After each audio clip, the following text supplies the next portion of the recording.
Are you a brewhead? I'm a brewhead. Are you a brewhead? I'm a brewhead. Y'all are brewheads? Yeah, we brewheads. So pour a glass of craft beer, we can do this. Yeah.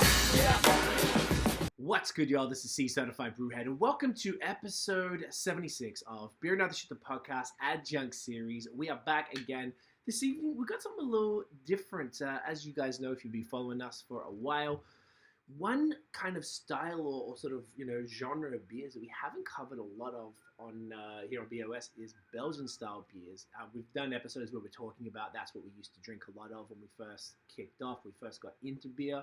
It was like literally everything that mattered for us. So now we're actually going to learn a little bit more about it tonight, which I'm genuinely excited for because, we talk a lot about everything else, but this is one style that I genre, that I just want to learn a bit more.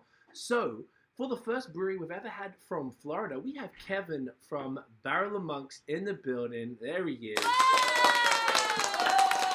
Wow. Right? Such enthusiasm. Brought the crowd for you, man. How you doing, bro? Great to meet you. Wonderful. I'm doing great. It's an honor and a privilege to be here with you to talk with somebody that is enthusiastic and passionate about craft beer, as I believe I am. Yes, sir. I love it, man. Really glad we connected. And like I'm saying, first brewery from Florida, setting records out here. I'm pretty sure anyway. I'm like 99% sure. But let's call it. Let's call it. Let's just roll with it. Let's go with first from Florida. I like being the first of anything. Absolutely. Speaking of that was a terrible segue. We're going to kick off with, I thought I had something in there for a second, eh? I was like, oh, that's a good one. Yeah. No, you said the first of anything. That's what I was going for. The first beer. See, I had an idea. We got there. We got there. We're going to kick off with this one. A fantastic blonde ale with guava called Single In Havana. A 4.5% Belgian-inspired ale. Do you want to tell us about this one, man? More than anything. So Single In Havana, so we are a Belgian-inspired brewery. That means that everything we do has Belgian ale yeast in it. Okay. And we mostly use 90% of what we use are European malts and hops, the same ingredients that you would get in a classic Belgian style beer. Yeah. And we've been doing this now for almost 7 years. So we're the specialized people in Belgian beer. And we started our brewery off with that simple classic Trappist single, double, triple, quad, saison, wit beer, what have you.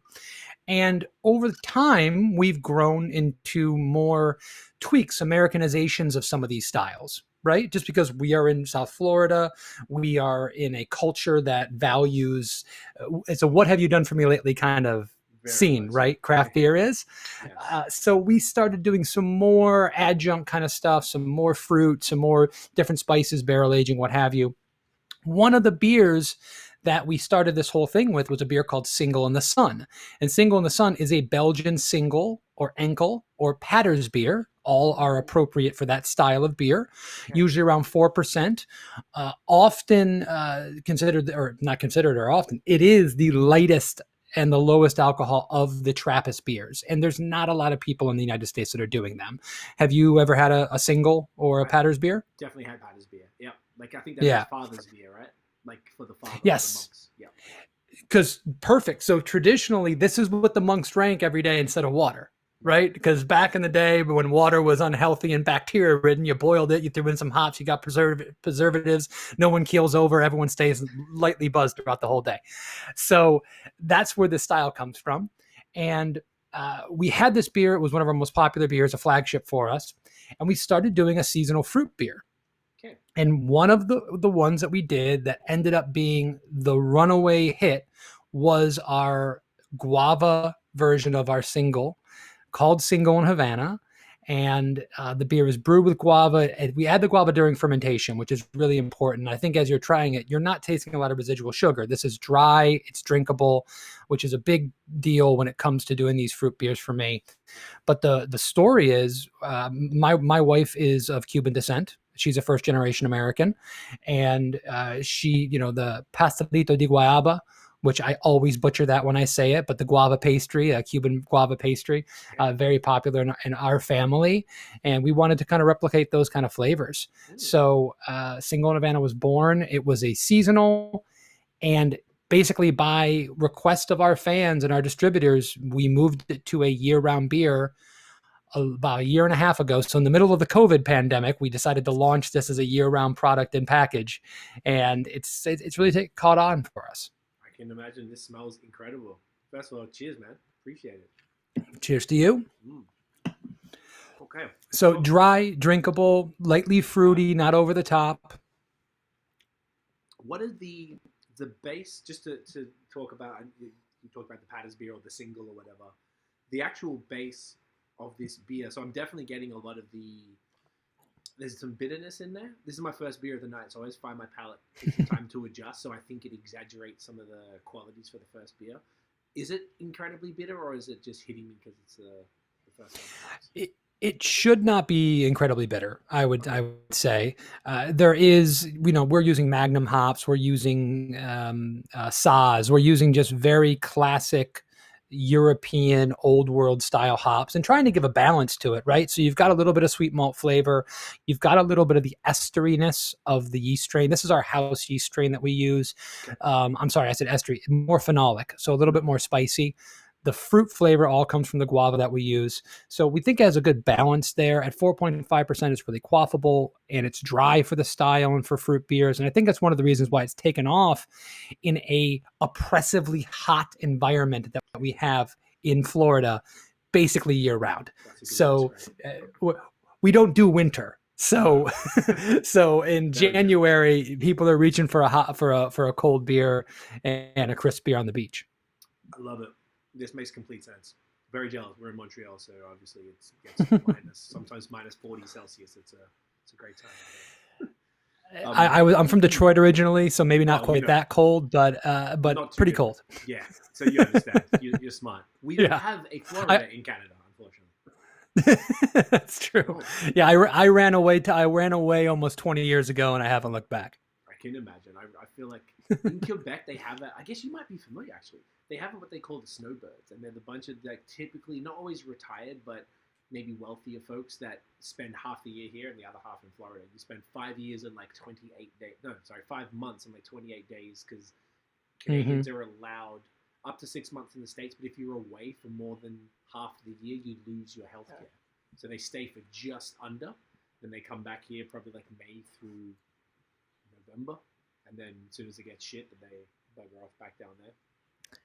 I wasn't aware of that piece. I mean, when I moved down here in 2021, 2022, I worked at restaurants and bars for the first 10 years I was down here before I got into the beer business. Right. And we know the snowbirds very well because a cozy Italian restaurant on Delray Beach was a tourist and a snowbird haven. But I didn't realize that about the healthcare. That's very interesting. That's why they do go back. I imagine there's snowbirds from everywhere, but for my girlfriend's from Toronto. We were out there first.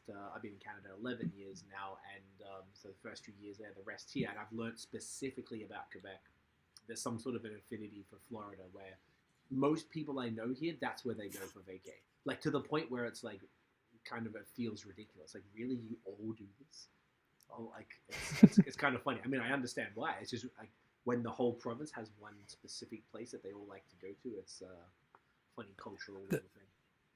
The really funny thing is I'm from the Midwest in the U.S., so everybody that comes down to live permanently or to vacation from the Midwest is all on the west coast of Florida, Naples, that area. Right. Everybody from Boston and New York is all on the East Coast on my side, Fort Lauderdale, Miami, that area. And that's a weird cultural divide that it almost seems like everyone got together 60 years ago and said, okay, everyone, we're going here. Okay, I guess we're following Steve. We're going to go where Steve goes. It's all about Steve. Well, that could be an episode. That'd be a little bit too niche. That's awesome. I love it, man. It kind of makes me a little jealous that we don't have that, but very smart. So tell us about how you personally got into beer. How did you get into beer? Obviously, you were saying you worked in the restaurant biz, so I imagine you're probably exposed to a lot of stuff out there. And then how that led to the brewery starting. So I grew up like most kids in my generation, at least, stealing really cheap, bad beers out of my parents' and uncles' coolers during parties, right? So being from Detroit, it was Stroh's, and that was our local brewery that produced mediocre lagers in our area. And I thought that's what beer tasted like. I didn't particularly care for it, but I drank it because I wanted to look cool. And eventually I found like Killian's Red and, beers of that ilk, and said, wow, this is like the cool stuff. So I'm going to bring this to parties when I turned 21. And everyone thought I was really awesome, and didn't realize that that was still kind of mass produced, slightly more flavorful, but not what we ultimately want to get to. And then it was Sierra Nevada. And then the Belgians really were my gateway. When I first had Saxo Blonde Ale or Nostradamus or Delirium Tremens, and went, whoa, What is this? I've never this isn't beer. This is not what beer tastes like. And then was explained to very slowly, no, this is what beers did taste like until the prohibition destroyed the beer industry in the US and made everything taste like Budweiser. So that was kind of my initiation into the craft beer world. But at the time I was drinking those beers, I was working as a wine steward or a sommelier at a fancy Italian restaurant in Delray Beach, Florida. And beer was not my focus. Wine was. And it was wine and food pairings. It was whiskeys. It was the entire liquor and that kind of program. And that was my gateway into beer, because I really wanted to make wine. And you can't make good wine in Florida. Grapes don't travel, right? But barley and hops and yeast, they all do. So I became a home brewer because I wanted to make an artisanal product in my garage and basically become a glorified janitor and spend 6 hours cleaning stuff. And that's where I got into craft beer, really got into craft beer. And that was my gateway into my first brewing job, and so on and so forth. Amazing. So where did you start when you got your first brewing job? Where was that? Which brewery was that at? So have you ever heard of Funky Buddha Brewing? Yes, I actually have. So Funky Buddha is the second biggest brewery in Florida. They are a international brand now. They're owned by Constellation. When that brewery started, it was a tiny hookah lounge that was mostly frequented by college kids. It was teas and craft beer and slam poetry. Right? That's what the place was. And they decided, the owner decided, I want to open a brewery, because it was a beer wasteland in Florida previously. There was no one doing craft beer. Cigar City hadn't even opened yet, which is the big dog down here. And they had no experience brewing. They were home brewers themselves, the two owners. And I just met them in the scene, and I just kind of raised my hand and said, I'm a home brewer. I'll brew for you.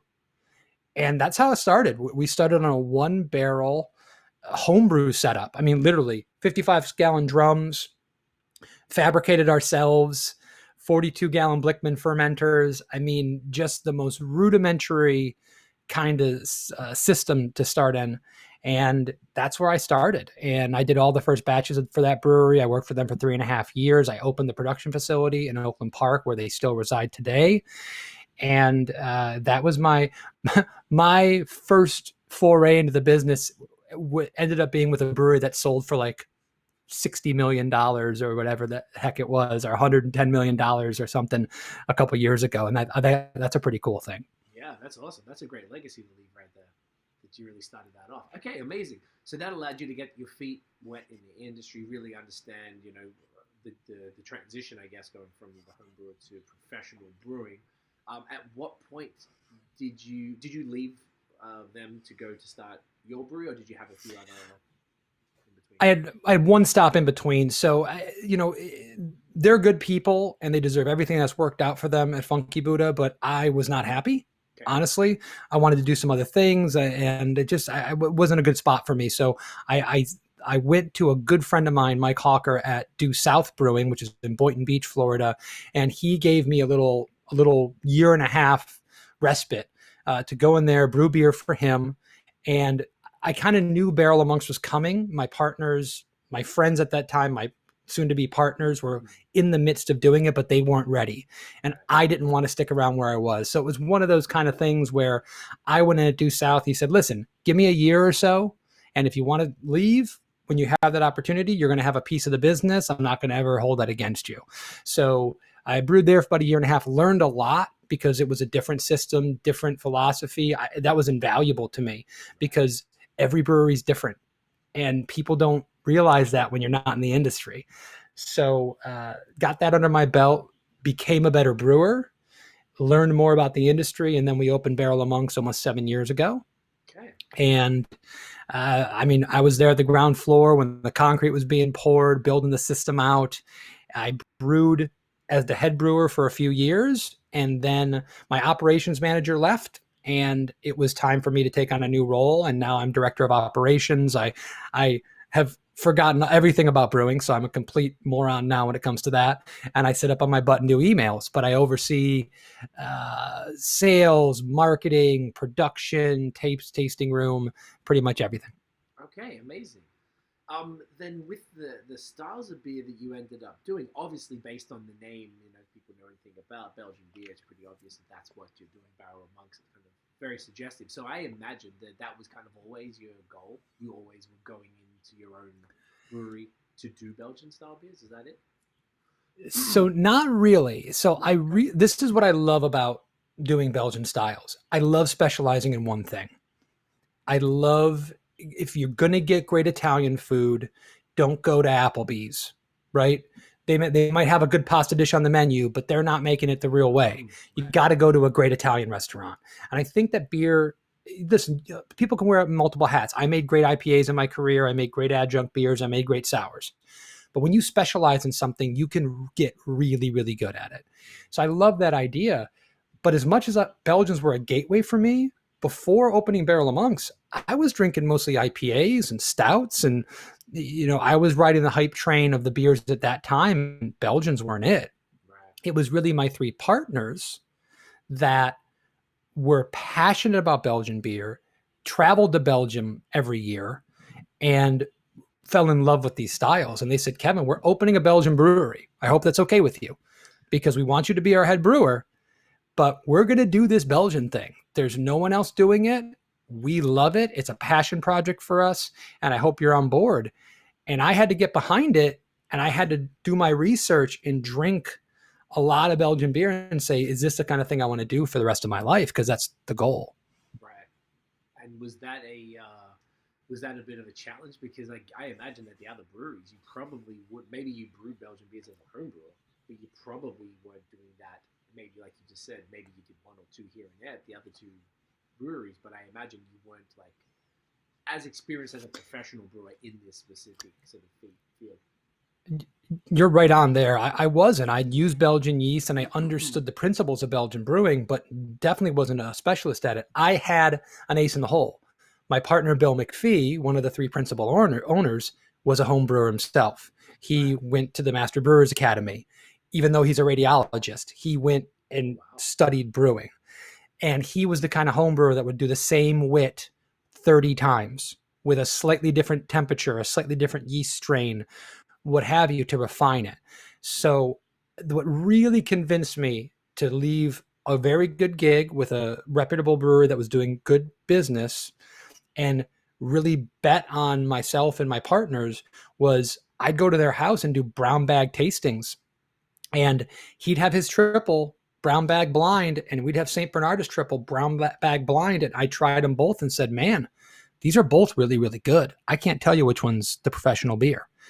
And I said, if you guys already have some expertise that I can learn from, and my job is scalability and structure, and I can learn from that, then we've got it made in the shade. So I was lucky to have someone to lean on and help teach me. And you never stop learning.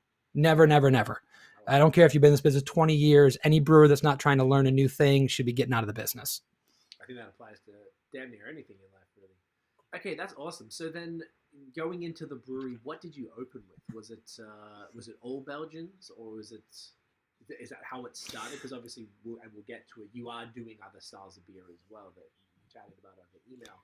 But when you opened, what was it looking like?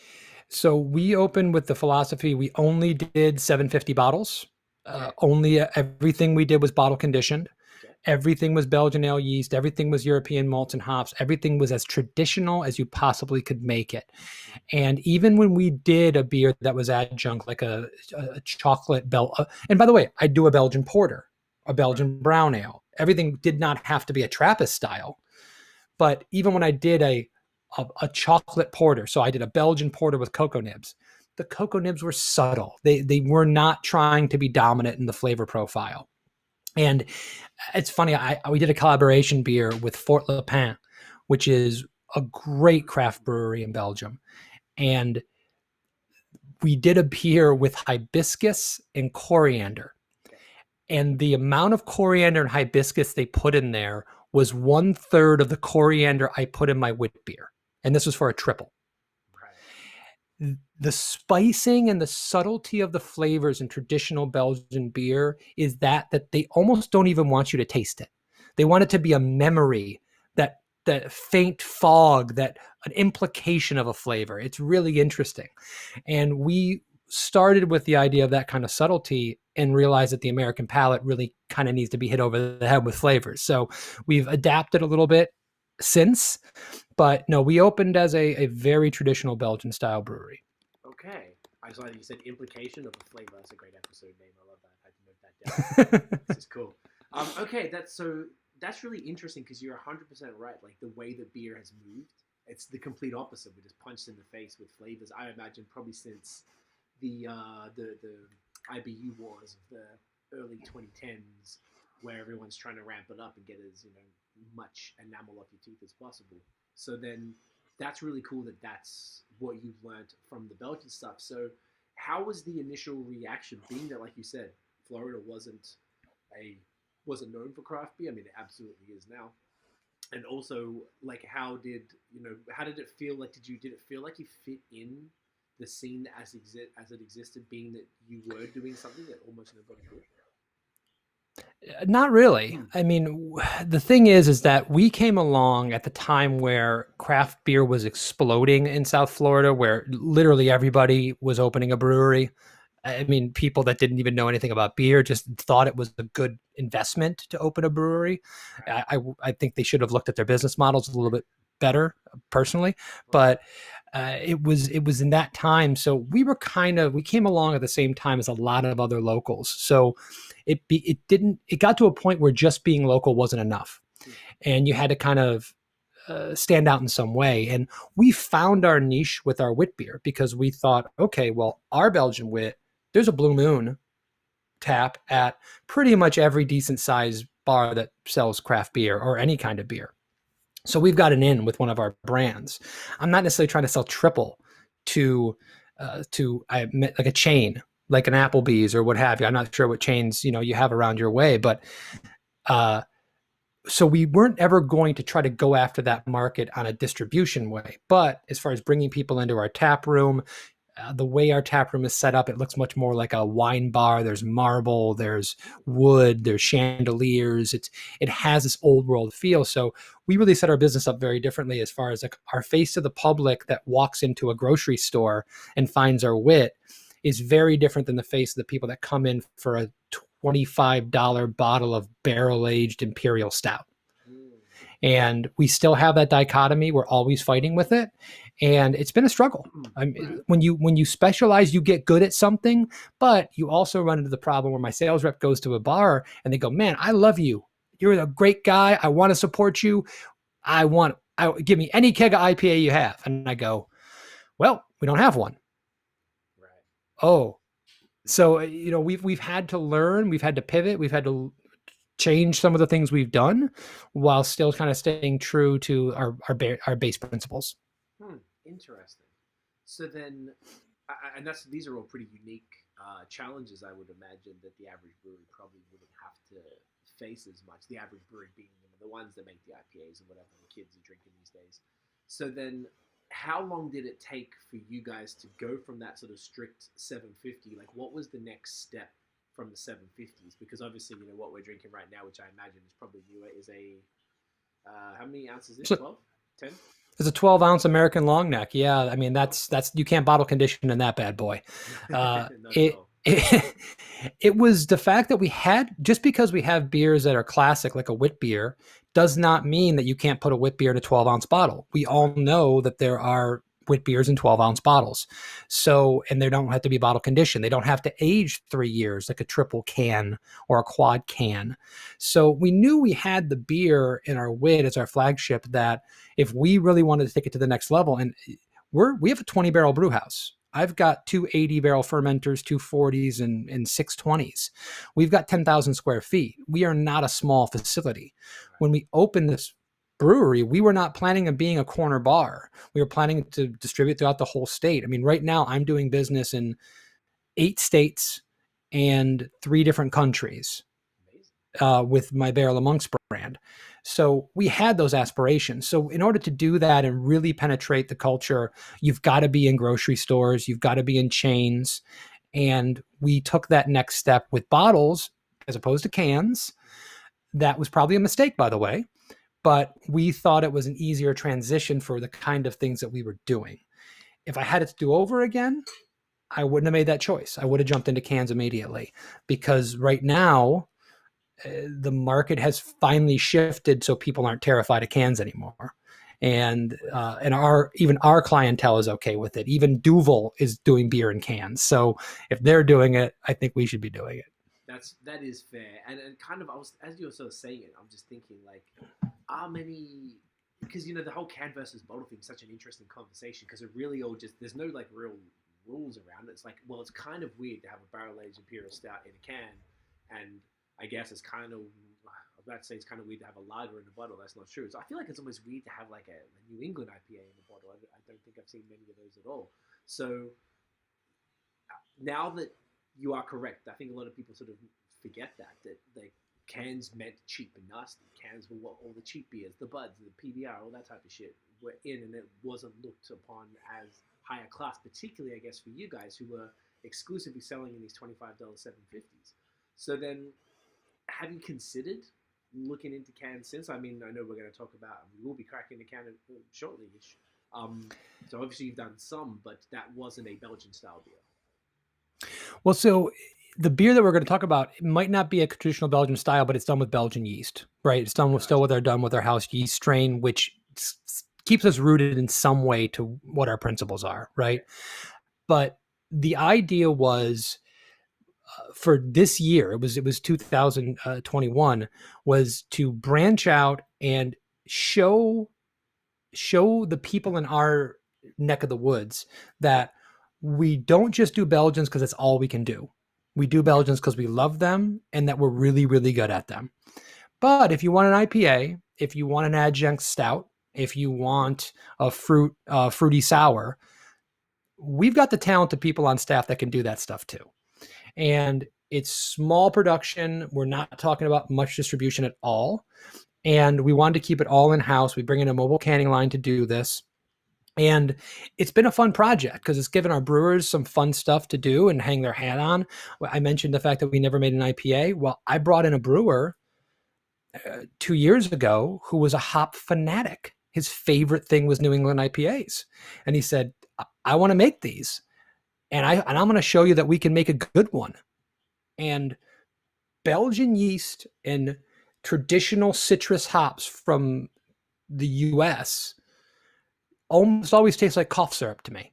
I think that they have a really astringent flavor. There was a huge wave of Cali Belgique and Raging Bitch and all these Belgian IPAs, Belgica, that came out years ago. And I thought they all tasted good for one sip.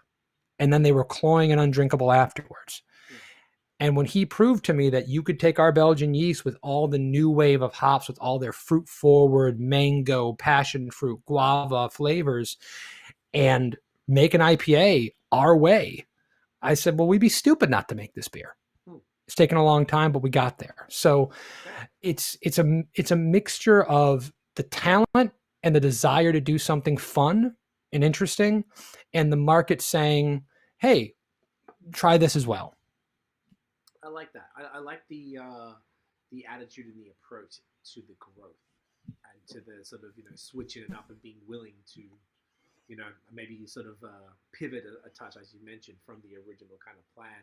And I didn't realize that they were made with the house yeast. So I'm actually extra fascinated to see how that comes from the stout specifically. So then, what were the first styles that you introduced? Actually, I'll ask you this question. I'm going to run and grab the wit. What Mhm. were some of the first styles that you introduced that weren't Belgian styles that you know, maybe were, and I guess it was probably from popular demand and what people were wanting. But yeah, where did that begin? And I'll be back in 2 seconds. Yeah, so we did. I think if you go for the traditional Belgian styles, even in the first year or two, we were doing some things that were definitely not old world Belgian. Doing a beer like our cherry chocolate quadruple. So it's a quad. It's brewed with Belgian yeast. It's brewed with European malts and hops, but we use cherry, Michigan cherries, and cocoa nibs. So we've done stuff like that. Those kind of adjunct or flavored beers off of our Belgian bases really since the beginning. When we really pivoted this year, we focused on doing some IPAs, double IPAs. I sent you a triple IPA that is honestly one of the best beers we've ever made. And I'm proud to say that as not even a hop guy. I was not a part of the big New England craze. It's not something that I personally loved. And the beers that we've been making, and of course I'm biased. I mean, I know that for sure, but those beers have reawakened that love for hops for me. So it was really the IPAs. It was doing some sour beers, some fruited sours that really got us kind of going down this road and trying new things.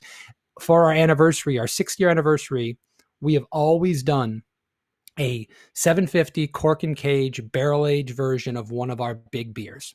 Always. We wanted to age 5 years, classic. This year, we did a 16-ounce 4-pack of double IPA called Just to Prove a Point.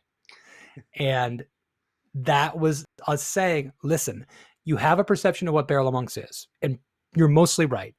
But if you give us a chance and try our double IPA, our pastry stout next to somebody else's, I think you'll be pleasantly surprised. And this is coming from a guy who made his bones off a beer called Maple Bacon Coffee Porter. That's how the reason I'm in this industry and I've been successful is the fact that I was one of the people that made that beer. So I know a thing or two about some of these things, and I've done them in the past. I love that. That is amazing, bro. The cherry chocolate quad. That is fascinating. I've never seen a quad with adjunct. Period. Kind of, That's a beer we do every year when we release it around Valentine's Day, and it's been a very popular beer for us, and it's a lot of fun. That's a beer that it doesn't go over the top with the flavors. It doesn't. It's still trying to be a beer with a hint of those flavors, not fruit juice and chocolate with a hint of beer. So we're still always riding that balance, and it's always a fight, by the way. Every time we make one of these beers that toes that line, we want to have a conversation. What are we trying to make? Are we trying to make something classic with a hint of flavor, or do we want to go over the top with it? And sometimes we go with A, and sometimes we go with B. Okay, that's just fascinating. Is that like is that something that's like, did the traditional Belgian purists get pissed at adding stuff to their classics that isn't normal or traditional? My partner Bill hates it. He hates everything we do with this stuff. He's the North Star of the brewery, right? If it wasn't for him, we'd probably go too far in the other direction, because we're trying I don't just want to ride the trends, but we're also listening to people and seeing what they like, right? So, there's definitely people in the classic Belgian community that frown on this, but things are changing everywhere. Right. The young brewers in Belgium aren't just making subtle, ageable triples. They're making IPAs. They're making adjunct beers. They're using tons of fruit. Right. It's not just an American thing or Canadian thing or what have you. It's a worldwide thing. The craft beer phenomenon is real. These flavor profiles travel. We have the internet now. I don't know if people realize it. I think they're listening to a podcast on it, right? Like, it's not like anything's a little kept secret anymore. It's, so when hazy IPAs and pastry stouts are going over big here, you better believe it. They're doing the same thing in Sweden. That's a great point. I mean, yeah, I feel like we're all of us over here, and I imagine in every country, you kind of like just because beer is such a local thing for the most part, you're kind of just looking around. So even thinking like this, I guess there's just like that lack of understanding of exactly what's going on in Sweden. I mean, you get a bit on or whatever, but you just don't know exactly because the stuff that we get out here, because Montreal's in Quebec, it's a French province, and we have a strong connection with Belgium. Almost all the styles here for most of the beer history here have all been Belgian. It was only in the last few years that, in my opinion, it caught up with the rest of the world, where with New England's and smoothies and lagers, even like they weren't even really doing that. It was just like blondes for the most part. So now they're kind of all caught up.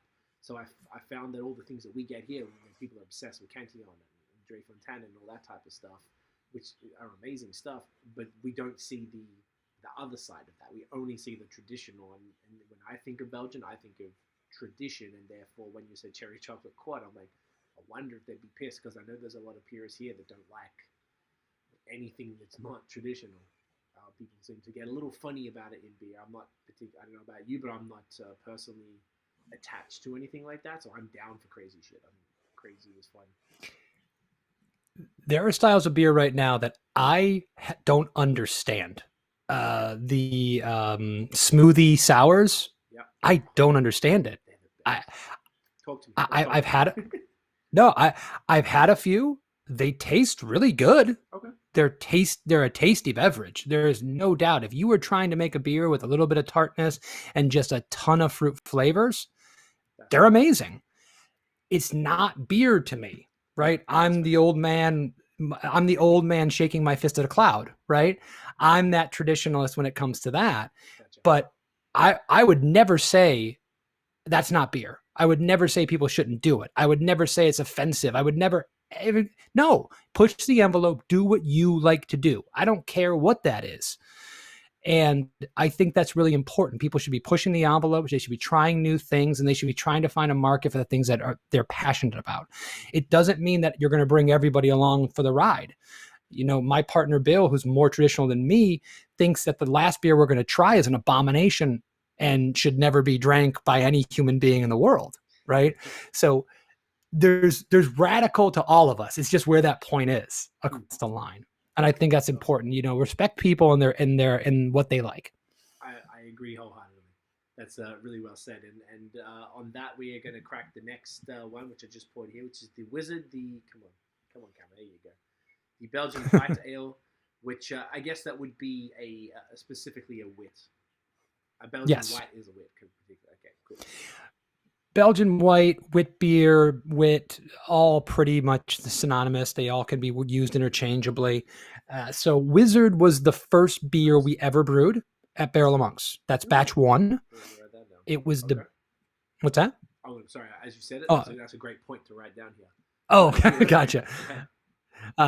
So it was the beer that built the brewery. I mean, at one point, it was 75 to 80% of our production was wit. Okay. Since that, Havana has become a number 2 flagship, and it's kind of past it, quite honestly. Okay. But the wit is still the straw that stirs the drink. It's the thing that keeps the lights on. And my goal with this beer was to make sure that we had a beer that had the flavors of orange and coriander that did not leave you sweet. The American Belgian beers, for the most part, are pretty bad. And they're not bad because they don't have good flavors. They're bad because they don't attenuate their frickin' beers. Right. Belgian beer should not be sweet. Not every style, at least. And you find that your Blue Moons of the world, the macro beers, are a little bit sweet. The residual sugar is high. Keeping your beers dry in Belgium is a must. Whether it's a triple, even a quad should not be cloying. Right. So our focus was that. Our focus was also on our local environment, which is hot. So having a little bit of acidity there is nice. A little bit of a bite from the breadiness of the wheat malt and from the hops and from the orange peel that we use. And yeah, I mean, this is a driving force. I can see that. This is great. I have more of an understanding. There's a brewery here called Unibrew, who I think are pretty sort of well known. So they're like 30 minutes from here, and their main beer is also the wit. That sort of seems to be that specific style speaks to a lot of palates. I've been able to convert my mother-in-law to craft beer initially from their wheat. Oh, I guess they call it a wit. I think they do call it a wit. Either way, so I sort of like immediately relate it to that and understand why that specific style I think is I mean probably equally than the blonde here, which was fantastic. This is a style that, like you said, it's not overly sweet, but it's probably a little sweeter than a typical lager or macro or anything else that they would be used to. I really like the one thing about the Belgian stuff that I grew to not particularly enjoy was that sort of like the overdone spices, but this is like just at a right amount. I think you're exactly the way you described it was perfect. The citrus is fantastic. Excuse me. And the coriander is like just at a nice level where it's sort of giving it a boost and sort of sits in there nicely without being over the top. And I think that I imagine that's probably what that nice mix of everything is speaking to people, particularly those who are. I think this must be a bit of a gateway beer too. You must be converting people to beer with this bad way. Without a doubt. And that's one of the reasons why it's been so successful for us is that we can go into a bar and we can pour this for someone and they can go, oh, I didn't know craft beer tasted like this. You'd be surprised, or maybe you wouldn't be. I still do some tastings every now and then. I used to do a tasting at a local shop 3 nights a week when the brewery opened up and I was just hustling, right? And I would get people that would go, well, what kind of IPA is this? And I'd go, well, it's not any kind of IPA. It's a Belgian wit beer. Oh, how is that different from an IPA? Right. They thought IPA meant craft beer. Yes. And craft beer meant IPA. There's so many people that just do not even have a morsel of information, true information about craft beer. So when you put that in front of them, you get, oh, wow, I didn't know beer could taste like this. Oh, I had one of these, like a shock top 3 years ago, and I really liked it. Oh, well, this is a better version of that, right? And then you also have the people that go, oh, I don't like wheat beers. Wheat beers are no good. They're too heavy and they're too sweet and they all taste like bubble gum and every Belgian beer tastes like bubble gum. Well, no, a very particular yeast strain can taste like bubble gum if you ferment it at a certain temperature, but it doesn't have to. And if you're refined and you're working to make a flavor profile, you can do something different. So it's been a great gateway beer. It's opened up a lot of doors for us that we never would have had if we didn't put this beer out there early and often. I can see refined. You just said refined. I think that's exactly what this is.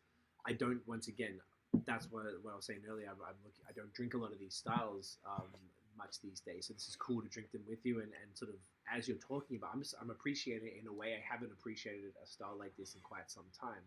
I think this is like really solid. I find that maybe people are used to maybe that macro, that shock top that is all the blue moon. It's just a lot. Like it's cool if you don't know anything and it's just this fun, sweet drink that gets you drunk and you don't really care. But when you're looking for something that's in this sort of really nice packaging that looks like there's attention paid. It looks expensive with the little crest and everything. It's a different experience for people, and like you said, they can actually understand. Oh shit! Like Belgian beers can be really tasty, and they're not maybe not what people thought. So that's really cool to hear that it has been converting people. I like that a lot.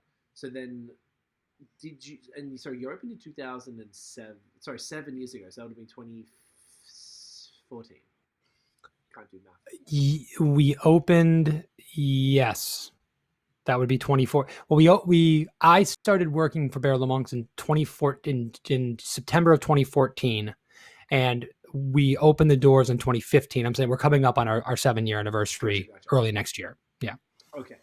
So then I would say at that time there probably would have been a lot more of that was pre-Haze. Haze didn't really drop until it did drop, I think it was maybe 2015, 2016, but it was definitely like a niche market. And then all of a sudden that exploded and kind of took over. So I imagine Belgians at the time, I can even speak for myself, certainly was still heavily into it at that point.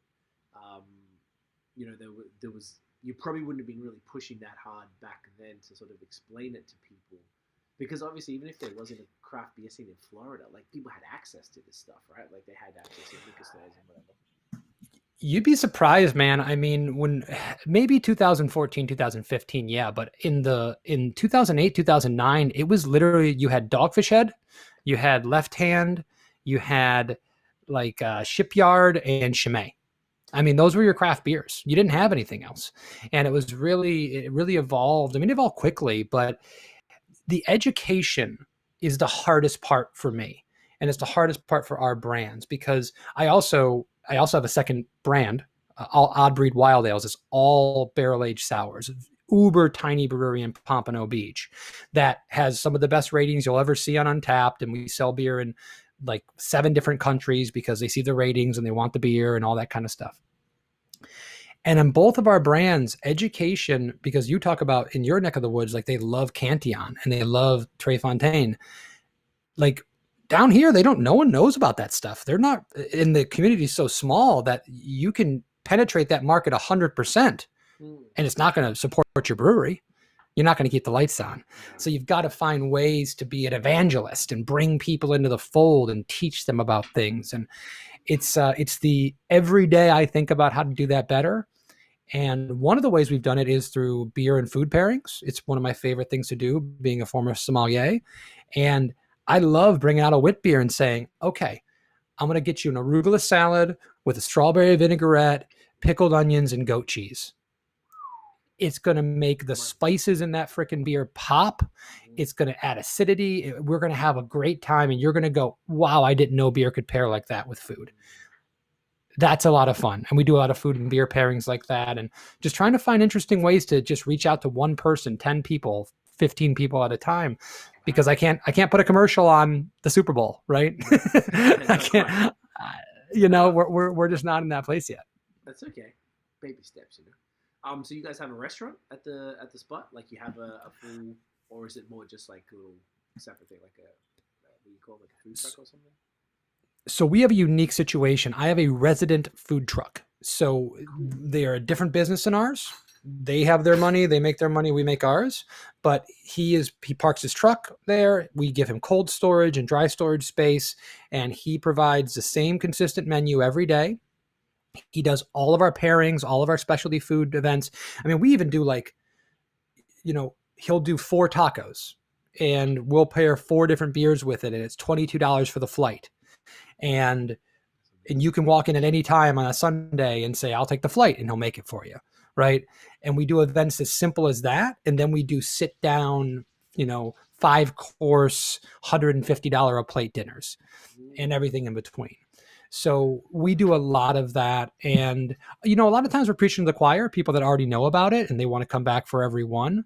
But every single time we get a new person come in, it's just like a light bulb goes off in their head and they go, wow, I didn't know beer could be like this. That makes it worthwhile. That makes it a lot of fun. That's awesome, man. I think you're so right. There's nothing more that really converts people, I guess, than pairing the beer with food and really sort of showcasing what it can be. I was talking to someone the other day and they were saying that as well. Like beer is arguably more adaptable to different food, all the different flavor profiles and everything than even wine is. And it's like people just know that they know about wine pairings, but they just don't know about beer pairings. It's just not seen in that light as much. And it's hard to convince them. It really is, because wine is a classic beverage. Wine is you go to a nice restaurant and there's a $700 bottle of wine on the list. There's no $700 bottle of beer on the list, right? Beer is a cheaper beverage. It's for the working man. Yes, and that's why it's great, because you can go to your local store and have one of the best Imperial stouts made in the world, and it's consistent and it's always there, and you can spend $12 on a 4-pack or a 6-pack. How lucky are we? Yeah. That's the best thing. Yeah, and some of these beers no one cares about anymore because they're on to the next big thing. The next beer that we're going to try, the amount of people that will say to me, hey, I went into them, they're either in the industry or someone I haven't seen in a while, they go, hey, Kevin, it's good to see you. I see you're pouring the Tripel today. That's one of my favorite beers. I love your Tripel. And I'll go, when's the last time you had one? Oh, years ago. Because that's what our scene is. We're not going and getting the classics all the time. We're trying the new stuff. Even though we love something, we don't even drink it anymore because there's too much stuff for us to try. And it's disheartening that my brand, of course, I worried about that, but even like classic brands, Unibrew, everything Unibrew does is amazing. And people just, that's not something on their radar anymore because they've had it. And, you know, we're always trying to get people to go back and go, well, if you love it, go get a 4-pack soon and have it with some good food and enjoy it. That's a really good point. Do you have any, is it just because of that sort of like FOMO of like every brewery dropping new stuff, sometimes 2-3 beers a week? Like where does that lack of interest in flagships come from? You've got the proliferation of breweries, the volume of their beer they're producing, the fact that we're all trying to grab mind share and get in front of people.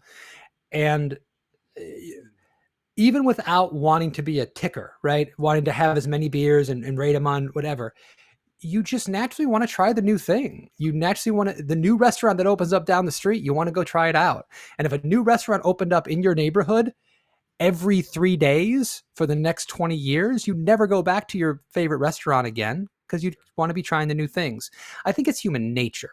And I think it's the nature of our business lining up with that. I don't think it's anything malicious. I don't think that anyone's doing anything wrong. I love having a conversation. The other day, a guy said to me, you know what I love? You'll probably laugh at me for this. Sierra Nevada Pale Ale. And I said, why would I laugh at you? It's one of the best beers made in production across the board, period, end of story. It's perfect. So no, you should love that beer and go get it as many times as you can and support that brewery for still making a great product after all these years. And I love having that conversation, whether it moves the needle at all. I doubt it, but I love talking about those. I think that's a great example of that specific beer. I've noticed on beer Twitter that there's a faction of individuals who it's almost like, you know, the people who are sort of rebels for the sake of it. Like they like, oh, everyone's into hazy IPAs. Well, I don't drink hazy. I'm tired of them. And they'll go and rant about the literal polar opposite. And I've seen this sort of swing amongst, once again, a sort of particular group of beer geeks who are raving about Sierra Nevada Pale Ale and what's another example? I don't know. You could probably, I'm trying to think of like non-Canadian ones, but like all of those kind of classic beers, even like Stone IPA or Sam Adams Boston Lager or something like that. That's kind of like a somewhat, I was going to say passe, not really, but just kind of like a classic beer that is easily available, therefore less attractive to the average craft beer nerd. And people have sort of gravitated more towards getting excited about those beers. Sometimes I feel like it's this sort of like virtue signaling, like, oh yes, I'm not like the rest of you. My tastes are elevated, bro. You see me, I'm drinking this. You're drinking that haze, but I got, you know. But I don't know. When you sort of put it like that, there's definitely some sort of positivity that there is some sort of interest, regardless of the intentions behind it. It's kind of cool. Well, listen, and this is not necessarily a beer thing. Obviously it relates to it, but in general, the principle of charity on anybody that's conflicting with your ideology is a good thing to have. If you assume that the people that are making that statement genuinely believe what they're saying, and it's not just virtue signaling, it's not just trying to go against the grain, assume that there's a little bit of that, because we all have none of us are one thing, right? But if you assume that and give the fact that they're telling the truth, you'll learn a lot about tastes and what people are into and where the market might go eventually. And just in general, it's a more pleasant world if we can do that, you know. No, that is a good point. You're right that it might not be completely bad. The individuals I'm thinking of, I know what they're like, and I know that that's how they tend to behave, because they'll say, sure, this is great and this is a classy beer, and there's always a like, and this is bad type of thing. So you can, when there's that immediate comparison, or their next post is about how bad something that everybody likes or is into is, and it's them being like, look how edgy I am. It's like hipster, where, you know, I like the bands that you don't know exist type of thing. But listen, I've been there. So this is a funny story. So Cigar City, Hunapu is their at least was like their number one important. It used to be an it beer that you couldn't get your hands on. And then, they make so much of it now that I think that's changed. But we all got together, all my beer geek friends, like 6 years ago, and everyone's pulling out vintage bottles of Hunapoo. One of my buddies works for Cigar City. He's one of their higher up muckety mucks. So he's got the inside, he's got a bunch of beer, and he's proud of his beers, and he should be. Cigar City's great. And I refused to eat. I went to the event. I refused to even drink the beers. Right. And I was like, guys, we're going to sit here and drink 12 of the same exact beer. I don't want to drink this. I don't want to drink 12 of these. So I made my point by drinking something else. Was I being kind of a douchebag? Of course I was. Of course I wanted to be a standout and everyone's talking about me or whatever. Yeah, part of it was that. But part of it was me going, well, guys, after the fourth sip of the second vintage of Hunapoo, you guys can't taste anything anymore anyway. You have no idea what this is actually tasting like. There's cinnamon and chocolate and all this stuff, and it's massive. It's thick as motor oil. Your palates are blown out and you don't even know what's going on. So yeah, there's a kernel of truth in all of that. We've all been there, and I try to give people a little bit of license to be a douchebag. You know what? We deserve it. Beer comes with the territory. That's a good point, though. Sometimes I see people do the verticals with the big beers. I'm like, man, I don't know. I've done some before, and it's cool, but it can get pretty dangerous, particularly when, from sounds like that, even with 6 people, like, and you've got a whole bunch of those bottles. There's only so much of that you can stomach. It becomes, you need like a break or something to sort of for sure switch it up. Yeah, that's kind of crazy. Do you guys have any beers like that from your side that are sort of, the most sought after? Oh yeah, probably that's a better question. What's the most sought after beer that you guys do? We certainly don't have anything in that realm. I don't have any beers that people are lining up, around the block 2 days in advance to get. We do have beers that we are extremely proud of. Our Imperial Stout, Parade of Souls, is, I believe, one of the best Imperial Stouts out there. It's complex. It's ageable.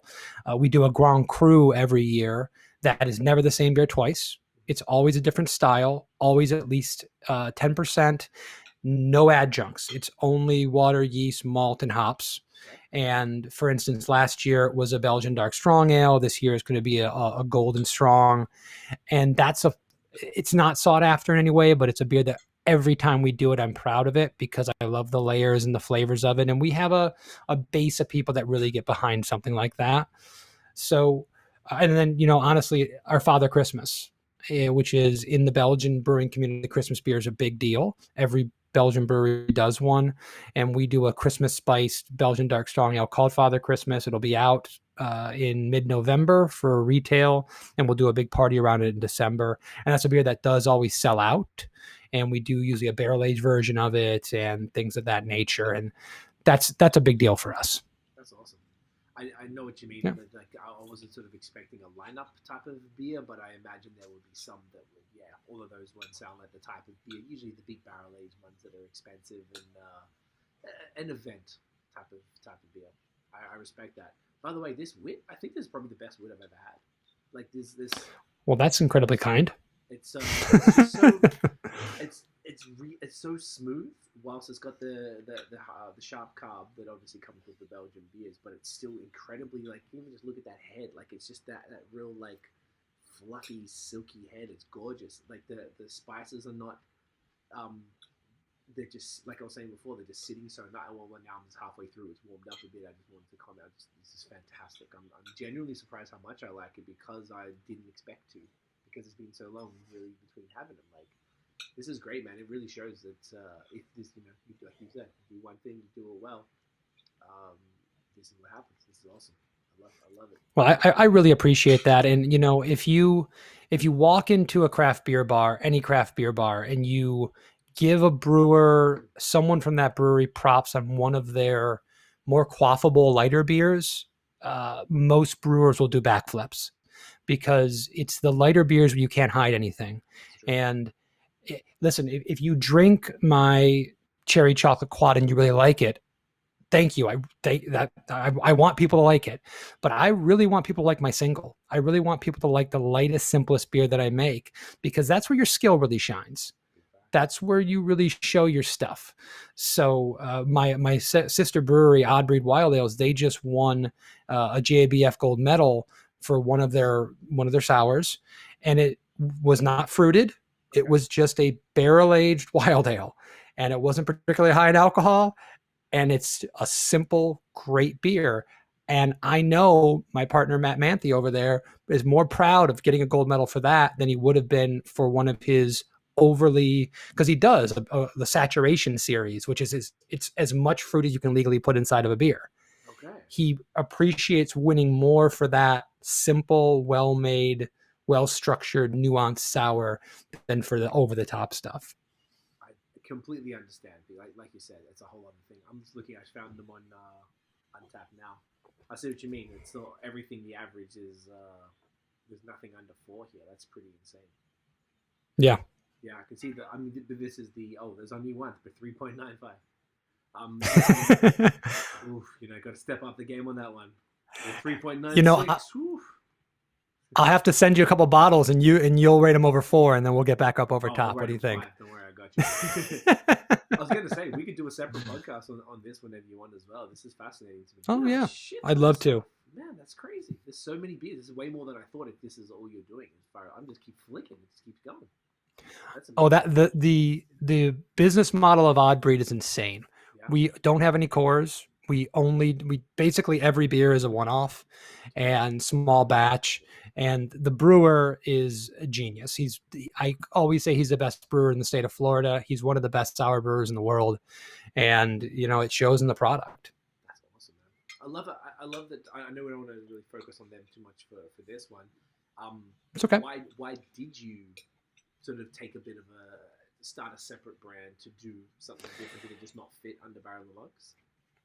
So we didn't start the brand. So Matt and a partner opened up this brewery, and they don't have a brew house. They brew at other breweries, bring wort, and then age them on their mixed culture in their barrels.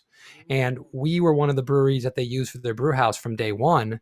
And the head owner, Matt Manthe, was kind of my mentor. When we opened Funky Buddha Brewing, from the lounge, the hookah bar, to the big production facility, I'd never brewed on a full-scale 30-barrel brew house.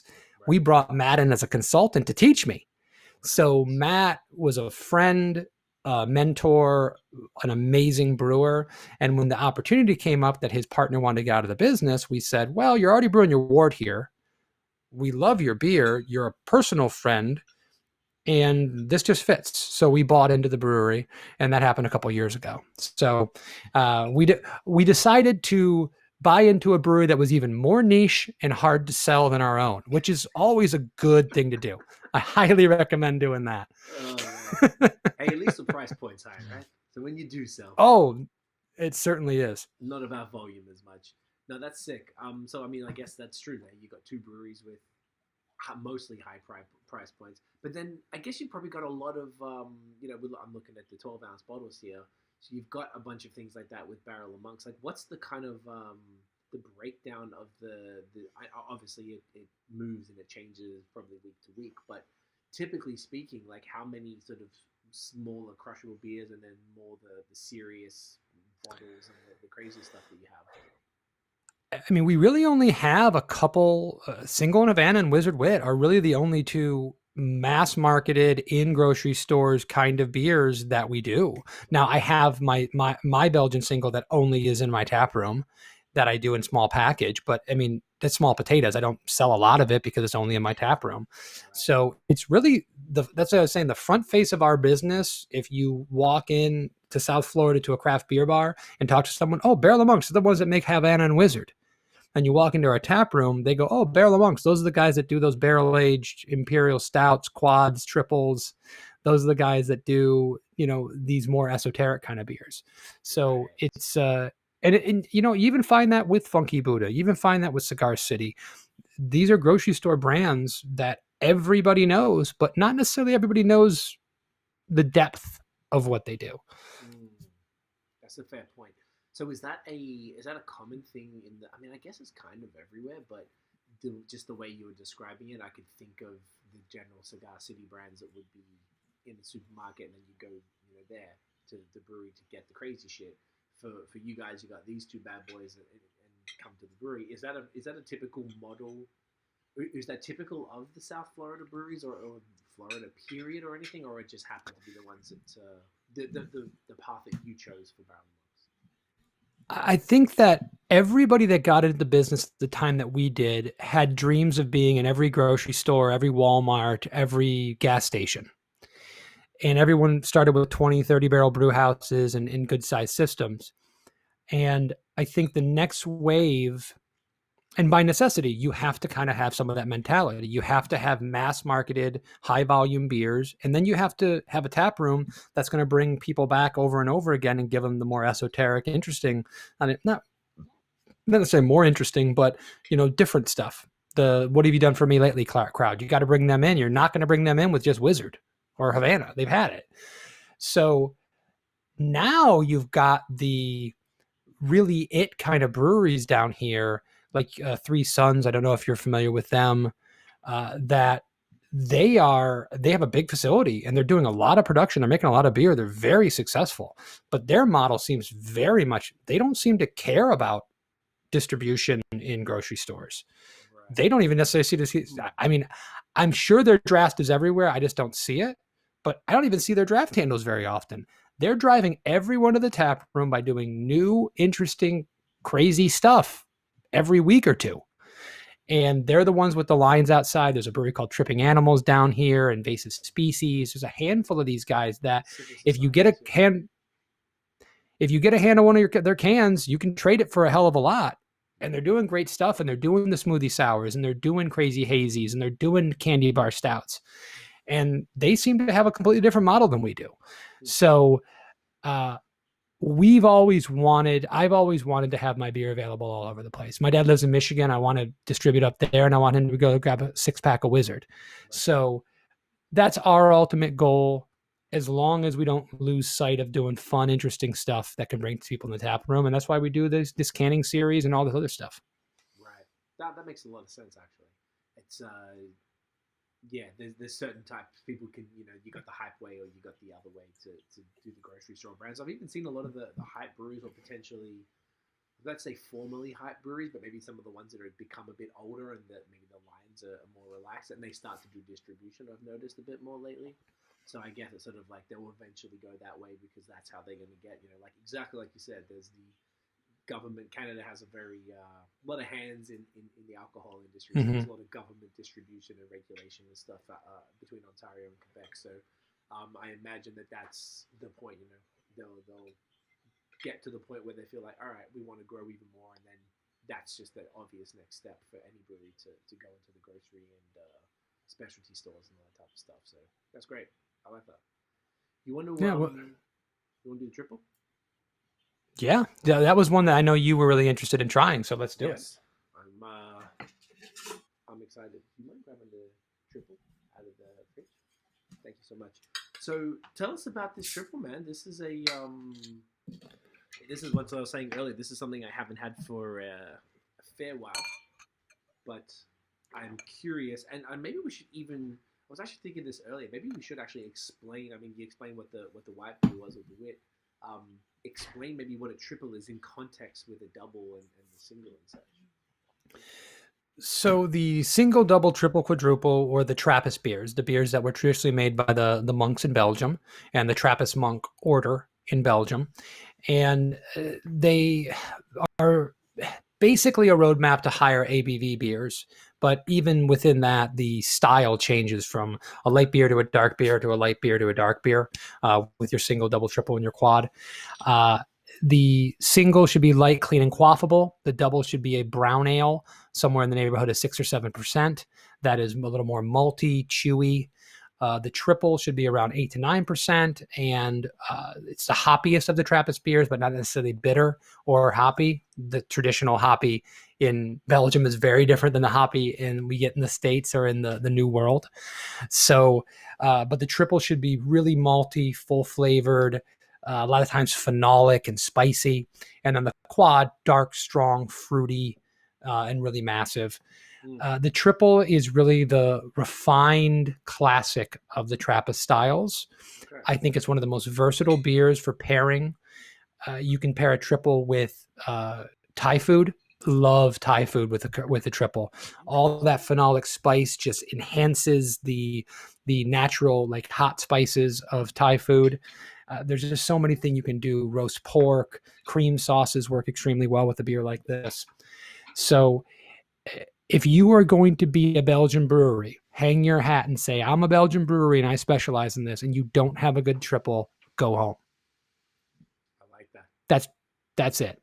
So I told you a little bit earlier that I traced a brown bag of a homebrewed triple on my partner Bill McPhee's back patio and said, wow, if this is almost as good or as good as St. Bernardo's triple, we got something. So this beer was defined, refined before I was even around, and it's my job just to scale it up. It is bottle conditioned.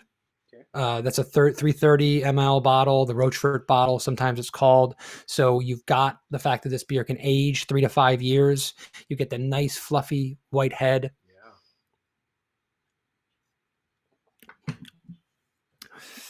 Tons of phenolic spice.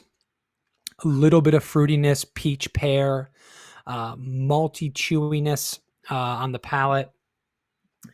I mean, one of the most complex, interesting beers to sip and let open up, let it warm a little bit, see as it changes in the glass. And one of the best beers to try as it being aged. A 2-year-old, 3-year-old triple tastes completely different than a 1-year-old one. Dude, this is crazy. Once again, like I said, it is. I've almost like haven't had a triple in so long, kind of like the example that you said with people earlier, and I've almost forgotten what the profile is here. Now this is 9%, by the way. Like this is a this is nothing small.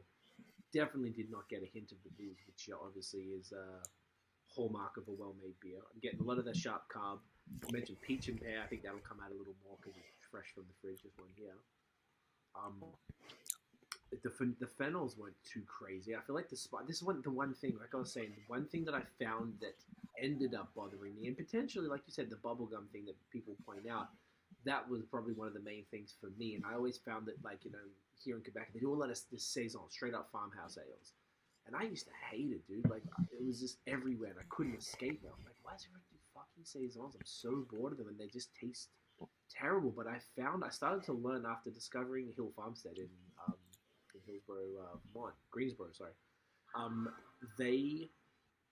The way that they did it was the first time I tried a farmhouse ale that wasn't completely a bubblegum fest or any of these other sort of phenols and these other sort of esters and flavors that are just like banana and like all of the stuff that I just felt was overkill and sticky and cloying, as you were describing earlier. And I'm like, okay, now I feel like I started to grow an appreciation for farmhouse ales. Now, I know that's not exactly the same thing, but it's still a derivative or a Belgian style there. And then I found now that I sort of haven't touched a triple in a while, and I'm getting the same vibes from this, that there's like you said, if you couldn't tell the difference between this and the St. Bernardus, and that was before it was scaled. Perfection. Yeah, and it wasn't even necessarily like the flavor profile was exact, but just the quality. There's a quality of what a homebrew beer is. My home brews were no different, and there's a quality of someone who's refined something and trying to do something special. So the reason why so many Belgian beers taste exactly the same. I worked at 2 breweries beforehand that did Belgian beers, and one example of when we did a Belgian beer, we'd bring in the Chimay yeast strain, which a lot of, for those you don't know, commercial yeast strains, we buy them all the time. They tend to be either derived directly or indirectly from classic Belgian breweries like La Chouffe, Dedola, Chimay. These are all strains that are kind of out there. And some of them, they don't say they are that strain, but it's implied, blah, blah, blah. Okay. Every American brewery, not everyone, but a lot of them, they get the Chimay yeast strain in because it's a workhorse, and they know it, and they know what they like Chimay, and it's one of the most popular Belgian beers in the States. They bring in the strain, they use it for a wit, a double, a triple, a quad, and then they throw it down the drain. You shouldn't be using the same yeast for your quad and for your triple. Those are two different beer flavor profiles. They also ferment at the same temperature. So it expresses the same flavor profile. So when your wit, your double, your triple, and your quad all taste like bubble gum, it's because you got a yeast that shouldn't have been used for all three of those beers. And then you ferment at the exact same temperature, and you go, well, wonder why all my beers taste the same. So, our quad is not fermented with our triple yeast strain. Our fermentation temperature on our wit and our triple, that is the same strain. We actually use the same strain for our wit and our triple, which is not common in Belgium, but we ferment at different temperatures to express different flavor profiles, to get different attenuations. And that's we're learning. It's like being a chef in an Italian kitchen, and someone says, well, we don't put Parmesan cheese on seafood. Well, it's because we're trying to get certain flavors out of this. We're not going to put four extra ingredients in our carbonara. We're just trying to do it with these flavors to get a continuity of flavor for this one dish. That's what we're trying to do with a great triple. That's what we're trying to do with a great quad or a wit. Interesting. Well, yeah, I was about to ask, are you using the same yeast? So no, that explains a lot. And I'm getting, even once again, I've just cracked this and only had a handful of sips, but I'm already getting a similarity to the wit in that the body is very similar with that creamy yet sharp, which is kind of almost tripping me out that you've got a beer that's creamy, that is that creamy, but is also making me do the sharp carb burns, which is it's kind of crazy. And as well, like the flavor profile is intense. Even just taking a couple of sips, the other beers are super light, so you don't even feel like you had a couple of beers. A few sips of this, I'm like, oh, okay, all right, we're drinking now. We're drinking. And, you mentioned earlier about the ABV, and that is the sign of a beer well made. That's the second thing. Two ways to flatter a brewer. I like your lightest, simplest beer, and you hit the ABV well.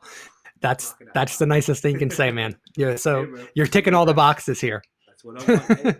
Unintentionally. No, like dead ass. Like I said, I was really looking forward to this. I was glad when we connected, because this is something that I just feel like because I was thinking about it like this, right? Like there's people like you who've been into beer. I imagine you sounds like you've been into it a bit longer than me. I've been about like seriously, actually really paying attention for 10 and a half years, something like that.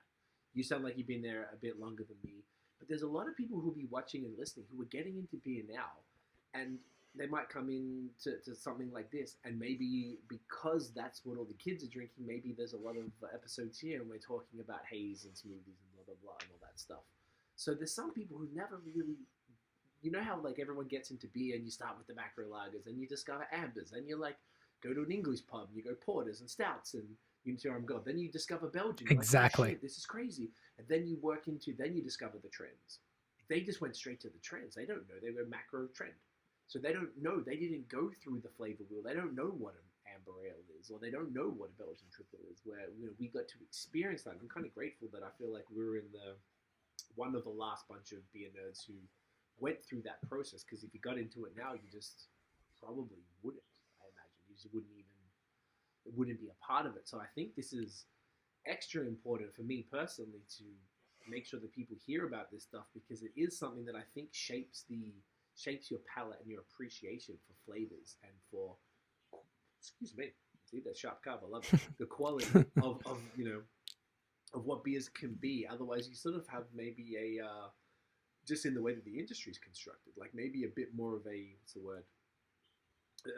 muted perspective of what beer could be, like only seeing this much when really it's this much type of thing, The rabbit hole goes as deep as you want it to go, and it's one of the greatest thing about our industry is that you can travel throughout the entire world. You can travel through your own state, right, or your own province. You can travel all around and not even get a chance to try everything in your immediate driving vicinity, because one beer is going to be released this weekend and never released again, and you're not going to get a chance to have it.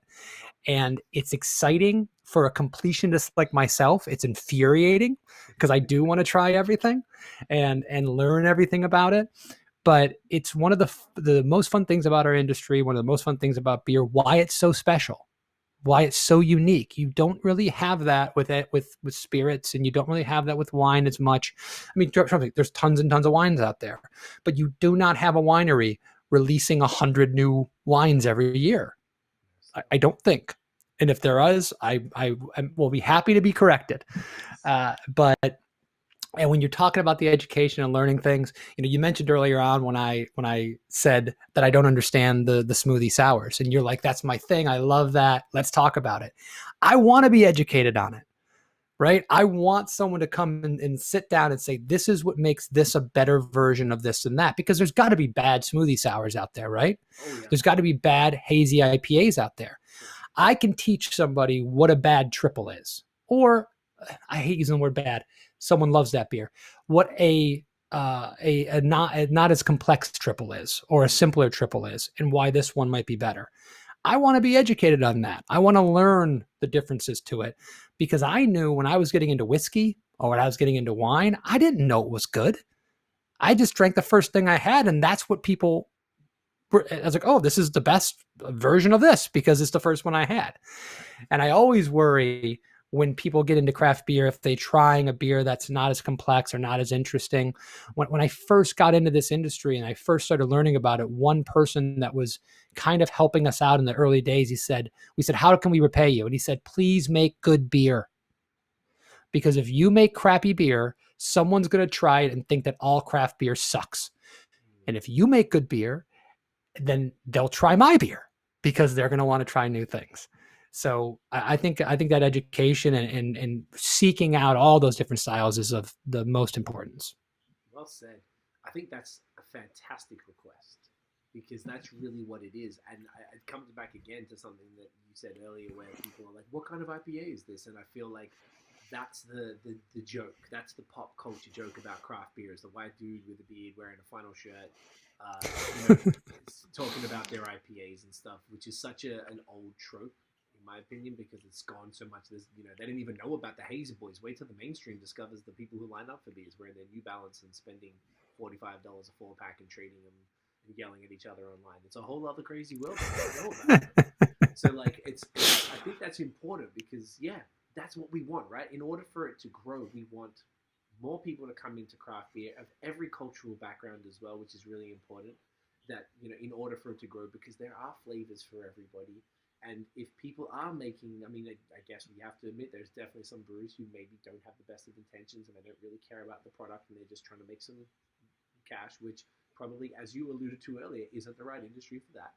And, when people do come across that, it might turn them off. And I feel like it's pretty easy to be turned off something these days when there is such a breadth of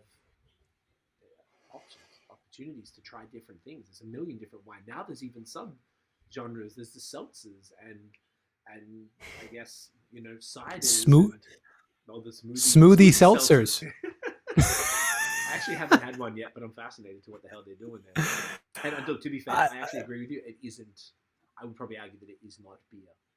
It's we call it like a mixed drink. I've had some brewers who do the best ones. They're like, oh yeah, I don't think it's beer, bro. People just love it and they do them, and it's cool. And then there's some other people who get like, no, it's beer.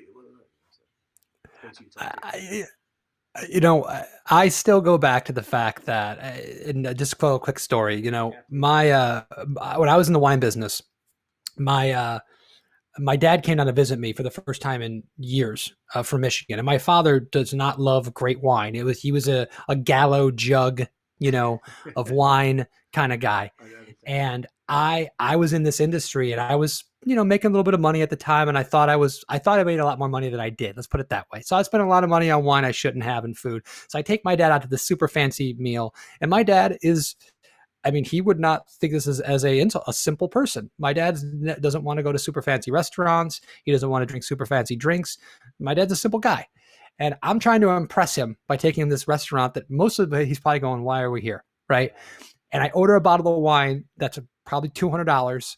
And the first thing he does is take a big handful of ice from his water glass and drop it in the wine. And my girlfriend at the time grabs my legs and says through her teeth, don't say anything. That's your dad. And I looked at her and I said, that's my fucking dad. He can do whatever he wants. If he wants to put a splash of Sprite and grenadine in that, then that's the way he wants to drink that, then go for it. And I want to treat everybody like I treat my dad.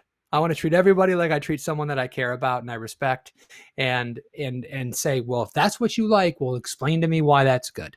Explain to me why you enjoy it. I want to take a sip of it. Man, that does taste good, right? And if you give that sense of charity to people of the styles that you don't understand because you're in the industry for 15 years and you're basically becoming an old man before your own very eyes, then you get lucky and you learn something. That's a really good point. Yeah, I feel like, and you sort of also, I mean, that's a great story. I feel like you also said earlier about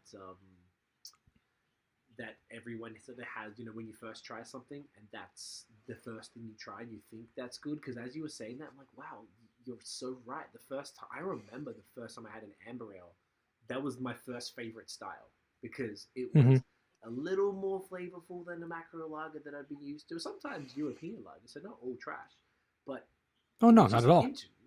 Sometimes they are, sometimes not. Most the European ones are obviously fantastic, but they got pretty passe pretty quick, and then I got to discover the amber. And I remember in Toronto when I lived there, I was doing all I wanted was to get the Dos Equis amber because you couldn't get it anywhere.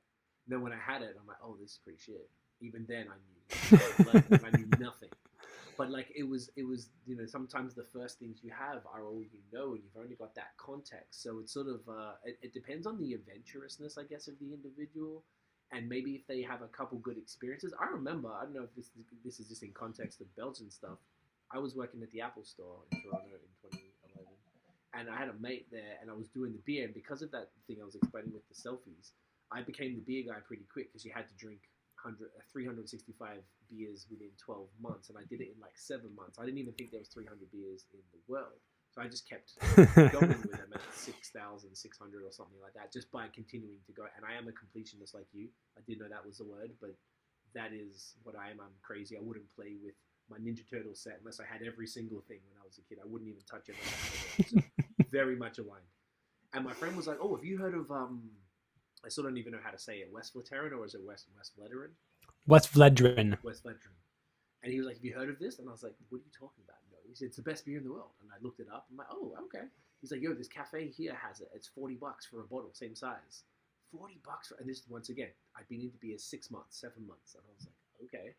So we went, and a bunch of friends, and we all got like 3 bottles between like 6 of it. I split it between 2 of us. And we knew we were bowling out. We were working retail, like $15 an hour. That spending $20 on half a bottle of beer was not intelligent. And I remember just being blown away and having that. But I guess my point is being open enough to try it, and then those flavor profiles. I never experienced anything like that in my life. And I'd had the beer many times since, and it was never like that first time or those first couple times because we went back there, and that was when people had to put it in their luggage to bring it over. It wasn't being distributed. It was these unmarked bottles. Super sort of random, and it was just that being open when someone told me about it. And I've always been, I hope a lot of people are like, none of us know jack shit about anything ever, so it was more just like he presented that opportunity. A bunch of us were down to spend an absurd amount on beer. I remember even that night trying the 6 and the 8 beforehand to like ramp up to it for it to be this big grand finale, and nothing was a bigger payoff than that moment. I still think of that from time to time because it was such an experience, and I really hope that people aren't holding back from that opportunity to try something like that and to have that experience in craft beer. And it sounds like you guys are definitely doing something similar where you're really trying to bring these flavors, and even just from these 3 beers, I can already tell it would blow people's minds on what Belgian beers can taste like, or Belgian-inspired beers can really do. I just think that's amazing. Experience is the perfect word for that, because that's what you always want. When I worked as a sommelier, it was bringing out the bottle and decanting it and putting on a show and making it say, this is special, this is important, you're going to love this. And to some degree, you're influencing how much they're going to enjoy it. Your anticipation of drinking that West Vleteren, a lot of that was, this is the best beer in the world. Oh my God, I'm going to love this. I can't wait to try it. I'm going to open this and I'm going to lose my mind. And is that beer great? Unequivocally, yes. Right? But is it a little bit better because the anticipation? every vacation, everything you do is better because of anticipation. So we're always trying to create that experience with beer and food, that experience with having a bottle and aging it for 3 years and sharing it with a friend and saying, hey, did you know beer could age for 3 years? Oh, I got a bottle of Barrel of Monks that I picked up a couple years ago. Try it here. And also you can come to our tap room and you can try I have a vintage bottle list. And I have 3-year-old bottles of Tripel, and you can try one next to the current draft and see the difference. It's an experience. We get into this and we get lost in the fact that we have to try every single beer out there, and we have our favorites, and we have the trading culture. And I think that's all great. I love every second of it. It's about love of beer. But just calm down every now and then and just grab a beer that you love and experience it. Drink it like it's your first time doing so. Make a nice dish that you think will pair well with it and share it with a friend who's never thought that beer could be like that. I mean, what's better than that? Man, preach. I've been trying to do that more with, I imagine just like you would have the same thing. Beer nerds tend to unintentionally rack up a cellar. You don't start trying to do a cellar, you just probably over purchase stuff, and then all of a sudden you've got a closet full, and you've got a room full, and so on and so forth. And I've been trying to kind of proactively tap into that a little bit more and not just let things sit like at least one night a week. I'm like, you know what? Forget these other things, the cans and all the things that kind of bank up. Tonight I'm just going to have one beer that's from the cellar, and I'm going to experience it and really think about it a little bit more. And I try and think about it because the little stupid reviews force me to actually think about every sip and what the flavors are. But that's cool, but it's different with the cellar beer. And you are right, whether it's something like that or even just go back to an old classic. That that's probably one thing that maybe beer people would do well to do. Like people who are into it maybe get a little bit caught up in the new, what's next, and the ticker culture and all that stuff, to just crack an old fave. I had you mentioned Sierra Nevada. I got one recently. I thought they don't have it here in Quebec, but when we go to Ontario, they have the LCBO, the Liquor Control Board of Ontario, which is the government stores. Funnily enough, the biggest purchaser of alcohol in the world, and they often have Sierra Nevada. I think I remember seeing it. I was like, yeah, let me crack this again, and I was blown away. I could not believe how exactly what you said. I was like, wow, this is crazy. I was like, why didn't I do this more often? And I think that maybe yeah, it's something that people need to talk about a little bit more in the beer world. All we can do is mention it and try to influence people around there, and it's all in a love of craft beer. It's all in trying to preach the gospel and get people to enjoy it a little bit more than they already do. Yeah, and not forget about those classics, because there is the fact that you said you got the flagships. I feel like a lot of breweries have flagships, and I don't know if they have that in the States, but I don't know if it's even just an Ontario thing, but I've seen here they have flagship February. Are you familiar with that? I'm not familiar with that now. Okay, so maybe it was just a thing that they do. It could just be a Twitter thing, because there's beer Twitter, at least in the Ontario beer world, which I'm more sort of in tune with than the Quebec one, because it's mostly great. They have this flagship February thing, and the whole thing is in breweries would send out to PR packs to people like us with podcasts or YouTubers or Instagrammers their flagships. Nothing new, just their flagships, and the intention is all February to focus on those flagship beers, and that's only happened the last maybe 2 years, and I just think that's a really cool concept. And coming back to kind of this conversation in and of itself, like, maybe you don't drink Blizzard very often. When you do, you're like, oh my God, that is a fucking fantastic beer. But like you said, there's so much else going on to distract you. So many shiny new objects that the average person doesn't even think about that. They're in the supermarket, they might not even look at it because they're too busy looking at Instagram thinking when the new drop is from all these other breweries. So this flagship February, the idea is to just bring people's attention. Hey man, we've had this. These are well made.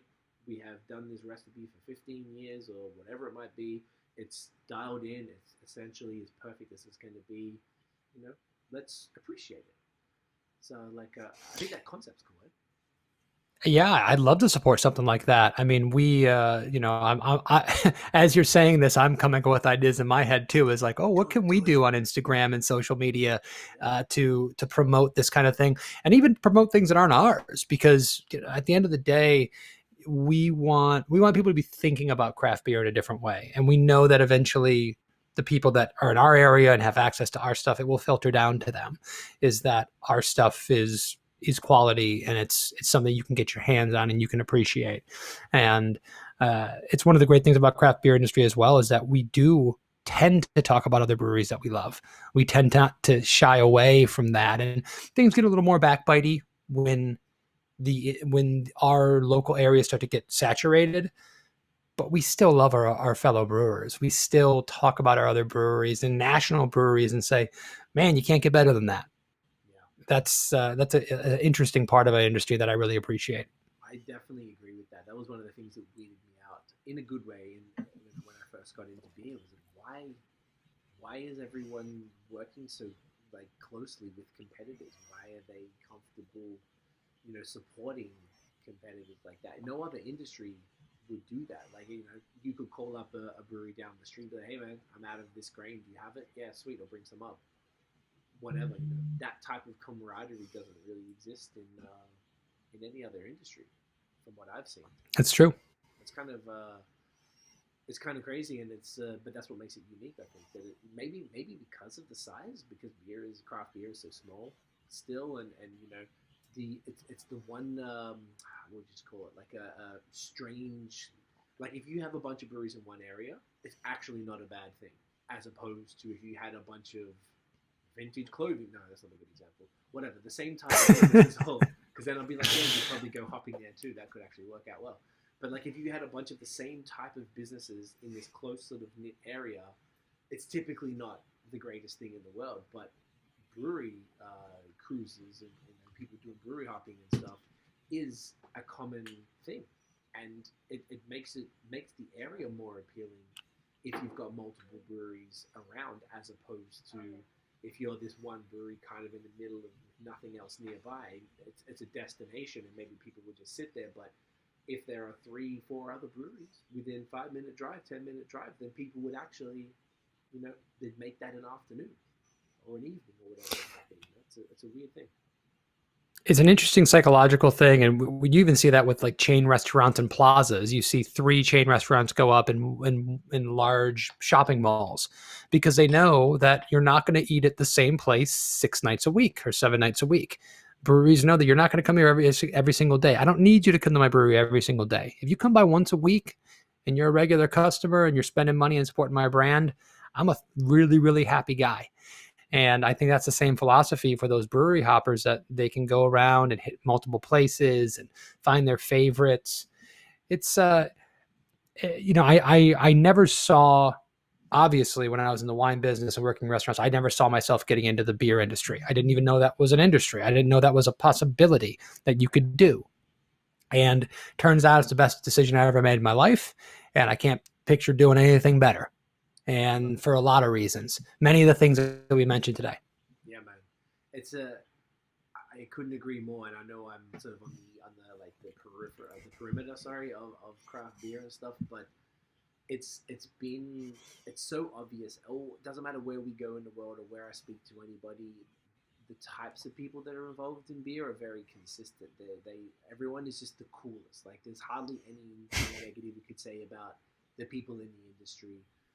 Everyone who's in beer loves it. If they don't love it, they're not going to be in it. And I think that level of passion doesn't necessarily exist in every industry. And I think that's part of what makes it kind of special. And it's very capital heavy. Even if you're a contract brewer, it's still capital heavy. So it's people who are putting everything on the line. This is not people messing around. This is not a joke here. This is people putting often millions of dollars up. More tapping friends and family, banks and investors and everything to get these things going, and that sort of breeds a fearless, cool human, from what I've seen, that and they just want to share it. Like everything you've said, like you're just like, in the best possible way. Every great brewery owner I've met and had the opportunity to hang out with and chat. It's dope. I love it, and it's just such a unique industry now. I really hope that it continues to grow, because I feel like when people get into it, that's why the community, I don't know if you've really experienced it much, say on Instagram or anything like that, but the community, like, they love each other. People find, I know people, I saw someone, there's two people, this girl I followed from like Connecticut, and this dude, I guess he's in the same, I followed them both separately, didn't even know where they were together, and he like proposed to her the other day. I was like, yo, they met through beer. He worked for a brewery, and she's an Instagrammer and doing her thing, and I was like, that's cool that like people are meeting through this and they're finding life partners, and maybe people might start as an Instagrammer and end up as a brewery owner, or some, I know people who've been Instagrammers and then ended up working for breweries, and it's this whole cool scene of just interesting people with a passion for something that, I don't know, you just don't see it that often. It's really cool. I'm really glad I stumbled upon it, to be honest. So most people in this industry have a story, and you in your last podcast, or maybe it wasn't the last one, you were talking about your nonprofit and getting people to come in and get the experience in the brewery for the first time and see if they like it, see if it's that kind of thing that they want to do. And everyone I know, that's how they started. They liked beer and they got a job or a part-time gig as a bartender and started volunteering in the back, or volunteered on the bottling line, or came in to clean kegs, or certainly how I got my start in it. My assistant brewer right now, who is one of the people that is one of the main cogs of everything we do right now, I met him and he was making sandwiches at Publix, which is a local grocery chain. And he was a home brewer who loved beer. And when I needed somebody, I literally went and got a sandwich and said, hey, you want a job? Do you want to come learn how to brew? I know you want to do this for your life. And years later, he's making some of the best beers we ever had. So it's exciting that's the stories that we get out of this industry. Yeah, man. That's really what it is. The stories of what I've been enamored by. The stories that are much more fascinating than maybe people give credit for. And that's what we're trying to do here, is tell those stories. And it's great. I love to be that, just hearing stuff. I don't know, it makes you love it even more. When you get to hear it and you get to sort of talk to people and really get deep about their motivations behind it and everything. It's, I don't know, it just makes you appreciate this whole thing, because it's not easy. And I own a company, and that's our job. So I respect the entrepreneurialism that it takes, because we have a digital agency, so it's capital light.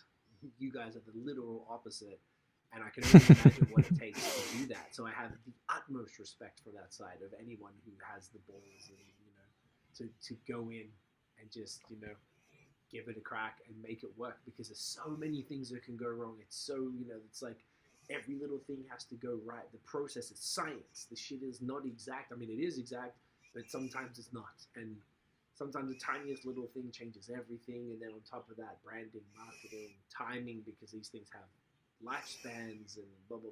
There's just so much to deal with. And people who want to do that. Listen, my man, we could talk about lab stuff for 3 hours. I could talk with you about marketing and branding forever, about the capital and startups of a brewery. This is my wheelhouse, man. I love this stuff. I feel like there's something we've actually wanted to do, is do we've been doing themed seasons. So you mentioned the one I did with my partner, Tiffany, my girlfriend, who's the producer of this podcast, and we started the nonprofit with some other friends. And we were doing, so this is like our season where we kind of just do just random fun interviews, but we do these little themed seasons along the way. And one of them we wanted to do was like a whole kind of maybe 8 episodes or so about different elements of marketing and stuff. So that could be something that we could do. Anytime you want to have me back on, it would be my absolute pleasure. I've really enjoyed this conversation, and I think it could be a lot of fun. Oh, love it. I'll keep you posted. Do you want to do the stout before we wrap it up? I'd love to. If we got time, I'm with you, brother. Let's do it. I want to let this triple warm up a little bit too, because I want to get into that. So I'm gonna go run grab that one. Do you want to start talking about this specific beer? Yeah, of course I do. And I just want to say, everything I've said up until this point, just throw it out the window, because this is not classic. This is not subtle. This is your over the top, We call the beer sweet and salty. It is a stout at 7.7%. It is maple and sea salt. It is maple forward. You will smell the maple when you crack the can. It is salty. It has tons of flavor, maltiness coming out of it. And it is, it's the opposite of subtle. And we did this beer very specifically because we wanted to do something that was very outside of our wheelhouse, something that we would not necessarily do. Part of our canning series is absolutely trying to subvert those expectations and give people a different window into the other kind of possibilities of the kind of beers that Barrel of Monks can make. And Sweet and Salty was a brainchild of one of our brewers. I don't believe it's one of our brewers that's not there anymore. We made this beer as a one-off keg treatment for a specialty event some time ago. And people really, really enjoyed it. And we kind of kept it in the back of our pocket and said, well, maybe we'll do something like this again sometime in the future if the opportunity arises for it. And when this canning series came up and we were trying to think of things that Barrel of Monks would not necessarily do, we said, well, why don't we dust that one off? Why don't we throw that one in a can? Why don't we give some people a chance to take that one home because it was a specialty 5-gallon treatment keg that people enjoyed in the past. And Sweet and Salty was born. So, spending all that time talking about subtlety and nuance, and then all of a sudden we're talking about something that's going to smack you in the face. It's kind of that was intentional because I know you were generous and kind enough to give us a few options for this, and I was like, you know what, we're doing all these like you said, nuanced, delicate, clean Belgian styles. I was like, let's do the goddamn pastry stout here. Would you consider this a pastry? I do. I mean, I know a lot of the pastry stouts are traditionally an Imperial stout, I believe, and this is only 7.7%. But this is what we're going for. We specifically wanted to keep this at a lower ABV to make it a little more drinkable. Okay. I've made a lot of pastry stouts in my career. Before they were called pastry stouts, I was making a lot of pastry stouts. What were you called? And what's that? What were they called then? I mean,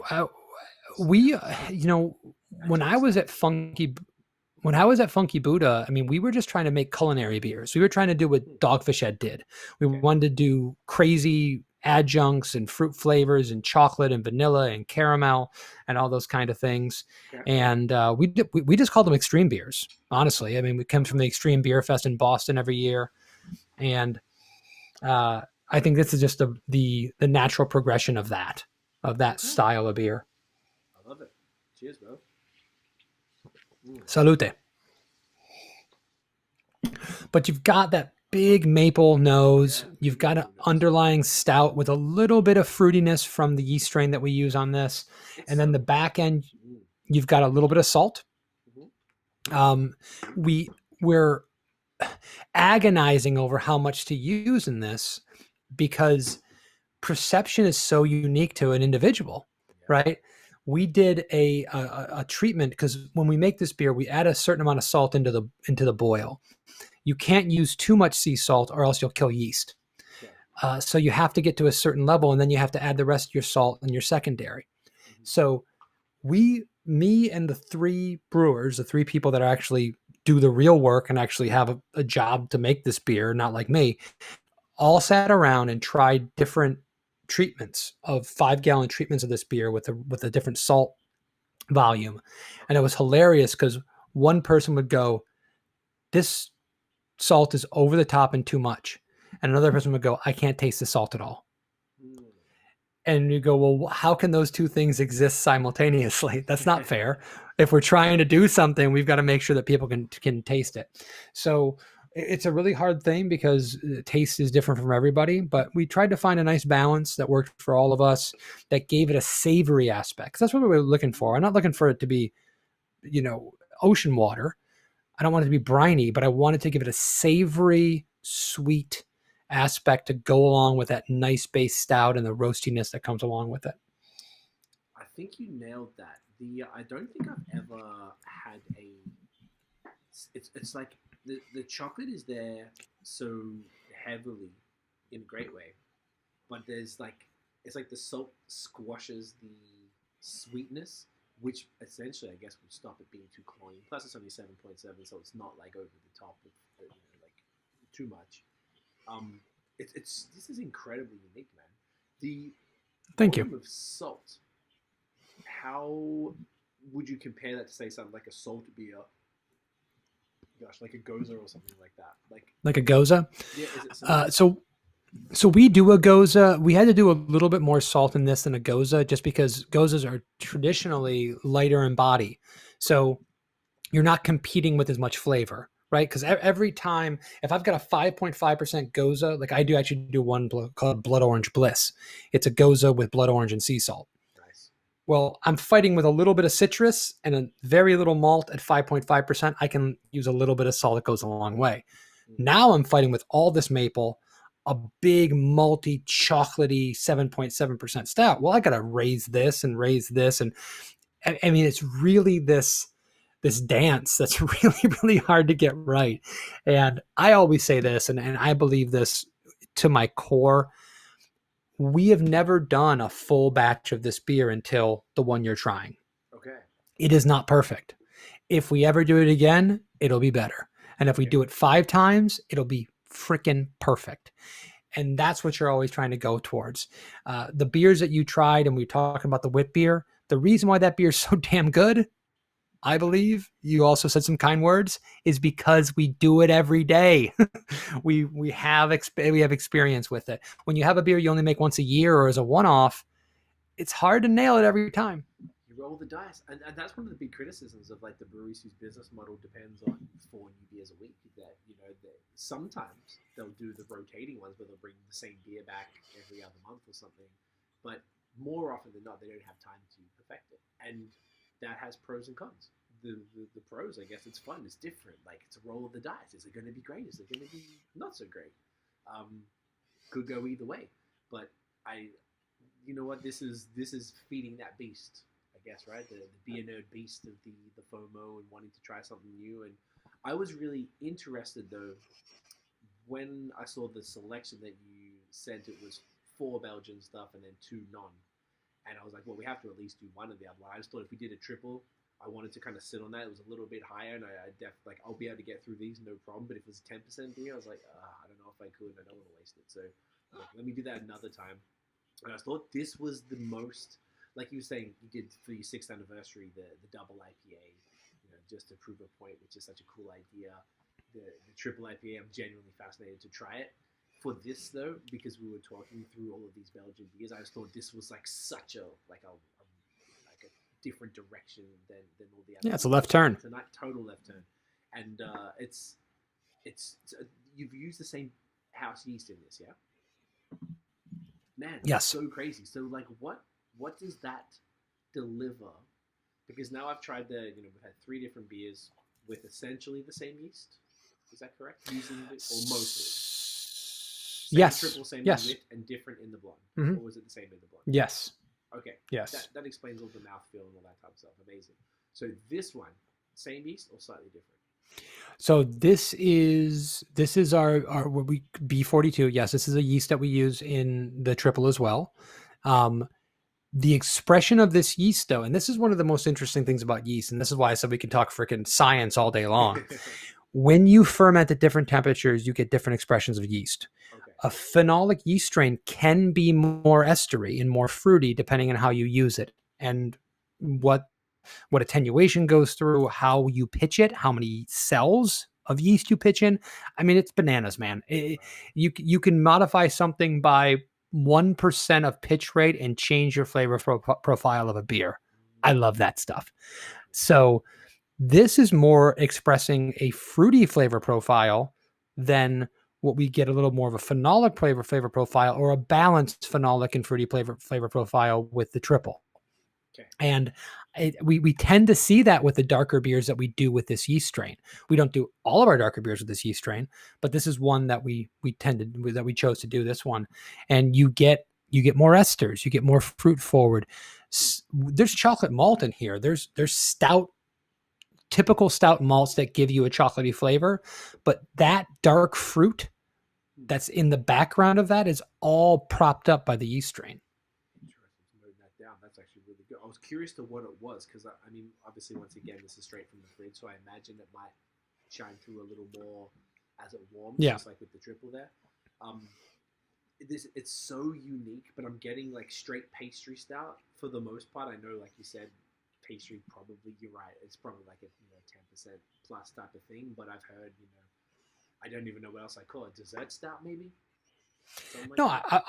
I'm totally fine with that. I mean, listen, when we devised this idea, I have to give the guys direction when they're putting a recipe together, and I have to go, listen, we're going over the top with this one.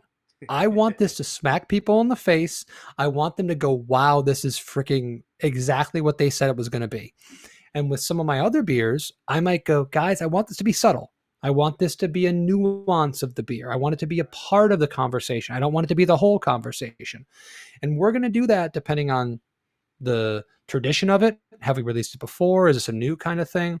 And I wanted this one to smack people in the face. I wanted the people that pre-ordered this beer to take it and bring it to a bottle share or a can share and go, man, you haven't tried this yet? This is pretty intense.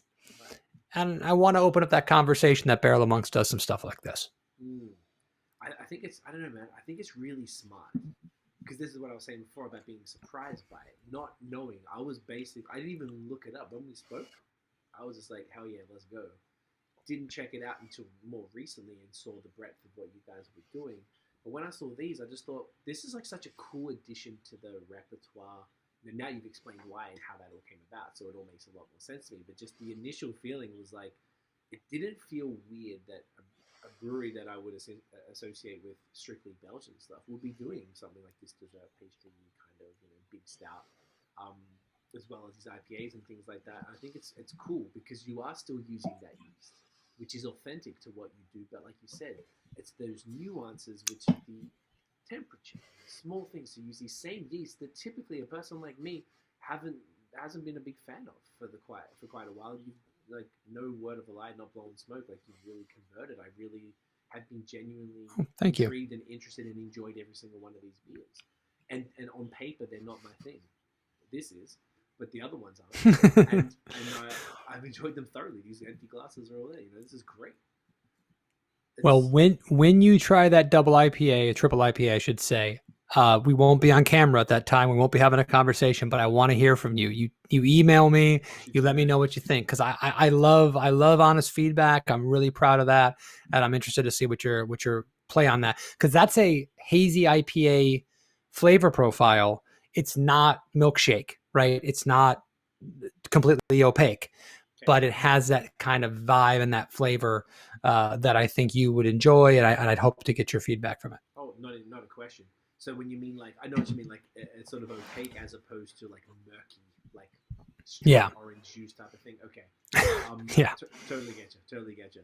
No, I think it's really cool. I like this. I like the fact that you're able to experiment. I think that shows the quality, like you were saying, of the brewers. They're able to sort of do a bit of everything from the traditional stuff to the kind of crazy, trendy now stuff as well, which from a business perspective, that's perfect because it gives people interested in the brand. And if they come in for this, and maybe they're a pastry style type of person, then they'll be like, oh, okay, let's see what's going on here. Okay, you guys do this, well, let's see. I know, I just like that. I think as a business, it all kind of like that makes sense, and that's really what it's cool to stick to one thing, but the fact that you're moving with the times while sticking to your roots is like sounds like you've got a really nice balance of what works for you guys. Obviously, your audience too. We think so, and we're trying to flex our muscles a little bit and show the width and breadth of our operation. I love it. Here for it, brother.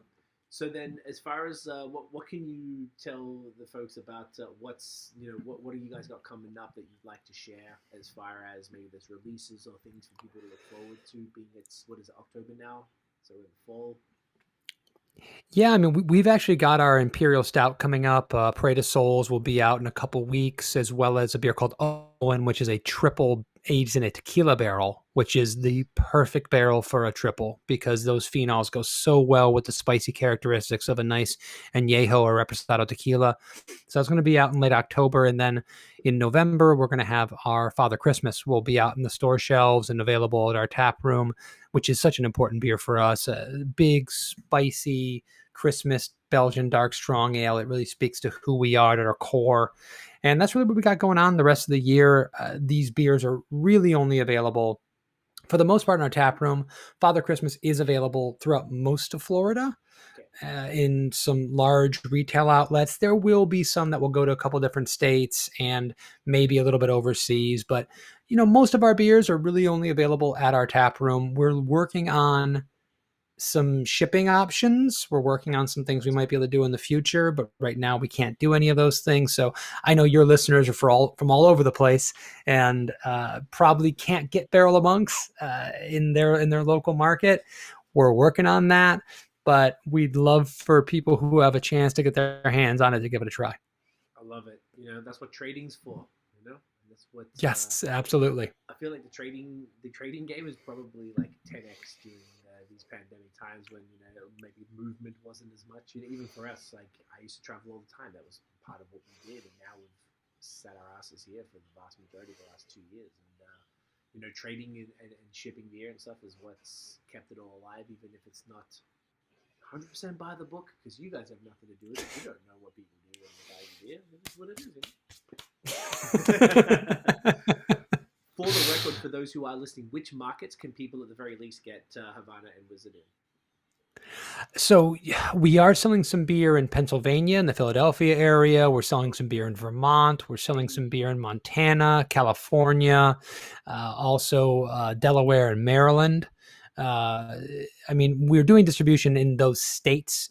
Obviously, the distributors we have cover those states, but really in the major cities and things of that nature where you're going to find the concentration of those.